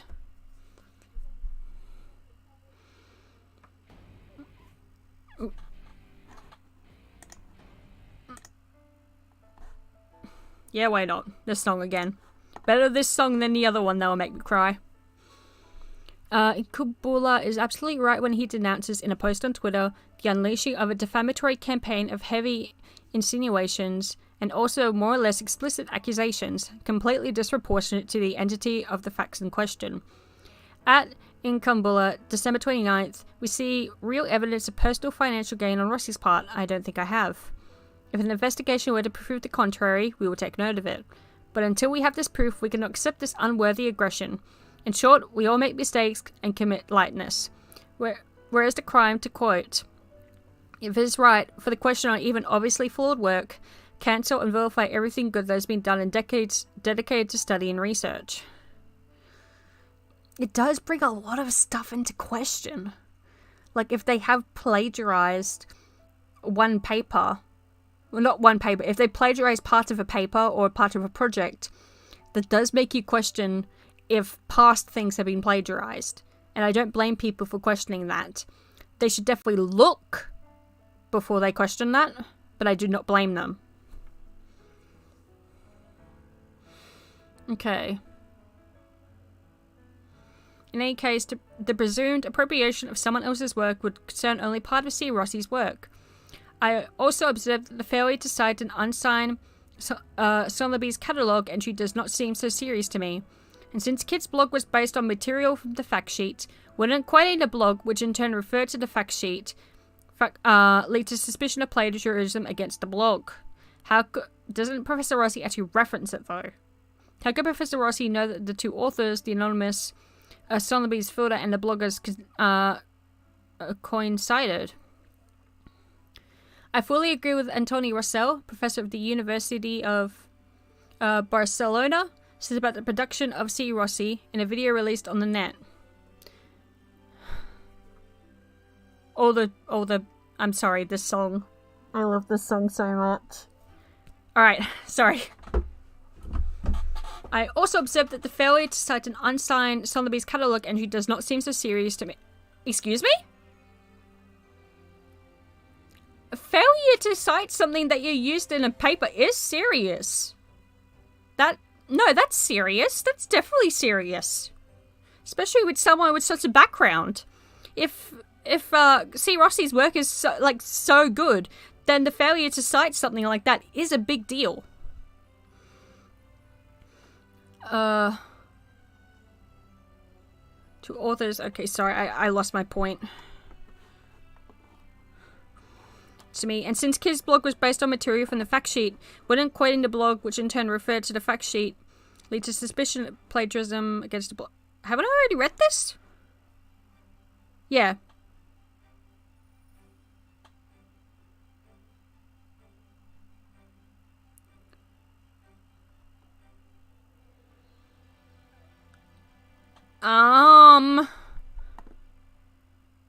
Is it just repeating?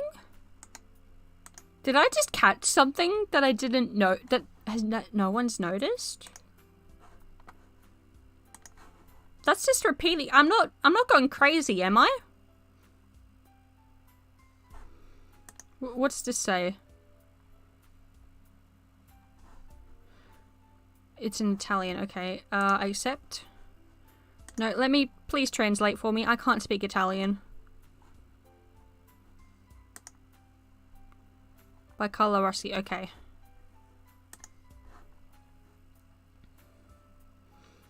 Similar cases, critical reviews are made in sector magazines.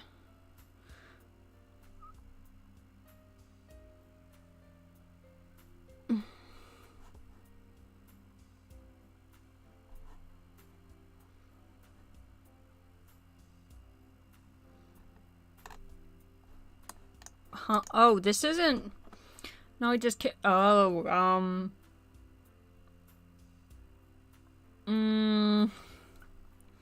This doesn't seem very well put together. This happens that some colleagues in the last 2 years have collaborated due to the pandemic, take kids' accusations for granted, and rage against Carla Rossi, asking who was removing the videos at the conferences held for the centre, some that have a logo, still others, only others of one's name. Lucina Lazzarini speaks of elementary rules of civic education. We do not feel like condemning the attitude of these colleagues who immediately realised that kids' next targets could have been them. However, you are anxious to remember that the collaboration is easily documented, like the past assertions of esteem for the centre and above all its director. Some part and small sponsors have behaved in a similar way, such as for example McGross, which first asked us to remove the logo from our site, but faced with the evidence of the emails exchanged, he gave us an awkward apology. Please apologise for the misunderstanding. Understand your reference to any Mr. or any fabricated evidence on the web. Could you elaborate? Reaction of the academic community. Beyond some broken reactions from individuals called into question by journalists looking for bogus scoops, don't insult the audience. Don't do that. The academic community is expressing to Carla Rossi and the Centre numerous certificates of esteem and solidarity and condemnation of methods used by the blogger to launch his allegations. We published some positions taken by members of Receptio's scientific committee. So that's something else I need to check out. Among the many emails received, we published that Professor... Okay, so I actually can't read that, unfortunately. And it's direct from the... I can't read that either. Email... Oh god. I'm gonna need a translator. Okay, so... I'm sorry, I need to go back on something real quickly. I'm not hallucinating, am I? That's repeating. There's like lines repeating, right? They might need to fix that. I think they're gonna need to fix that. Oh god. The action of some leagues and partner. Yeah, oh yeah, that's not. Okay. As sad as this is, I'm actually going to end it right. I'm gonna end it here. The reason why is because my throat is killing me right now. Don't worry though. I do plan to stream again on Friday. That was going to be a gaming stream, but I'm going to put that aside for now, and it's going to be a continuation of this instead. I'm going to keep up all the evidence. I'm going to archive it into my script so we can go back to it whenever we need to. And we are going to go through all of that. We're going to go through everything else. Let me just check what I do have up right now. I'm going to bookmark this website. Bookmark file, yep. We're going to go through Receptio Academic Press. Yeah, we're going to go through other links, other sources that were given, and sources that I couldn't show today. They were also in the Twitter thread. So we'll do that Friday around the same time. I'll try and make it around the same time as it was today. I see there are 2 viewers watching. Thank you so much for sticking around, and I apologize that I cannot pronounce this terminology correctly. I will try and do that. I'll try and do better for the next stream. I apologize for any misinformation, any misgendering or mischaracterization. I'm only just reading what's on the screen, what has been given to me, and cracking a few jokes. I'm not someone to really take a lot of things seriously, even if this is a serious situation. Me swearing is just... I apologize, but that's kind of just my humor. And I am going to have that humor in the video, just so that people pay attention when I go over stuff like this, because most of the time, people don't listen. So, thank you so much for watching. I will be back Friday around the same time, which was 5:30 my time. I don't know what that time is EST, but I'll figure it out later. And I'll be sure to add all the references I went through today in the description of this stream once I've taken a break. My throat. Ow. I'll see you guys later. Bye now.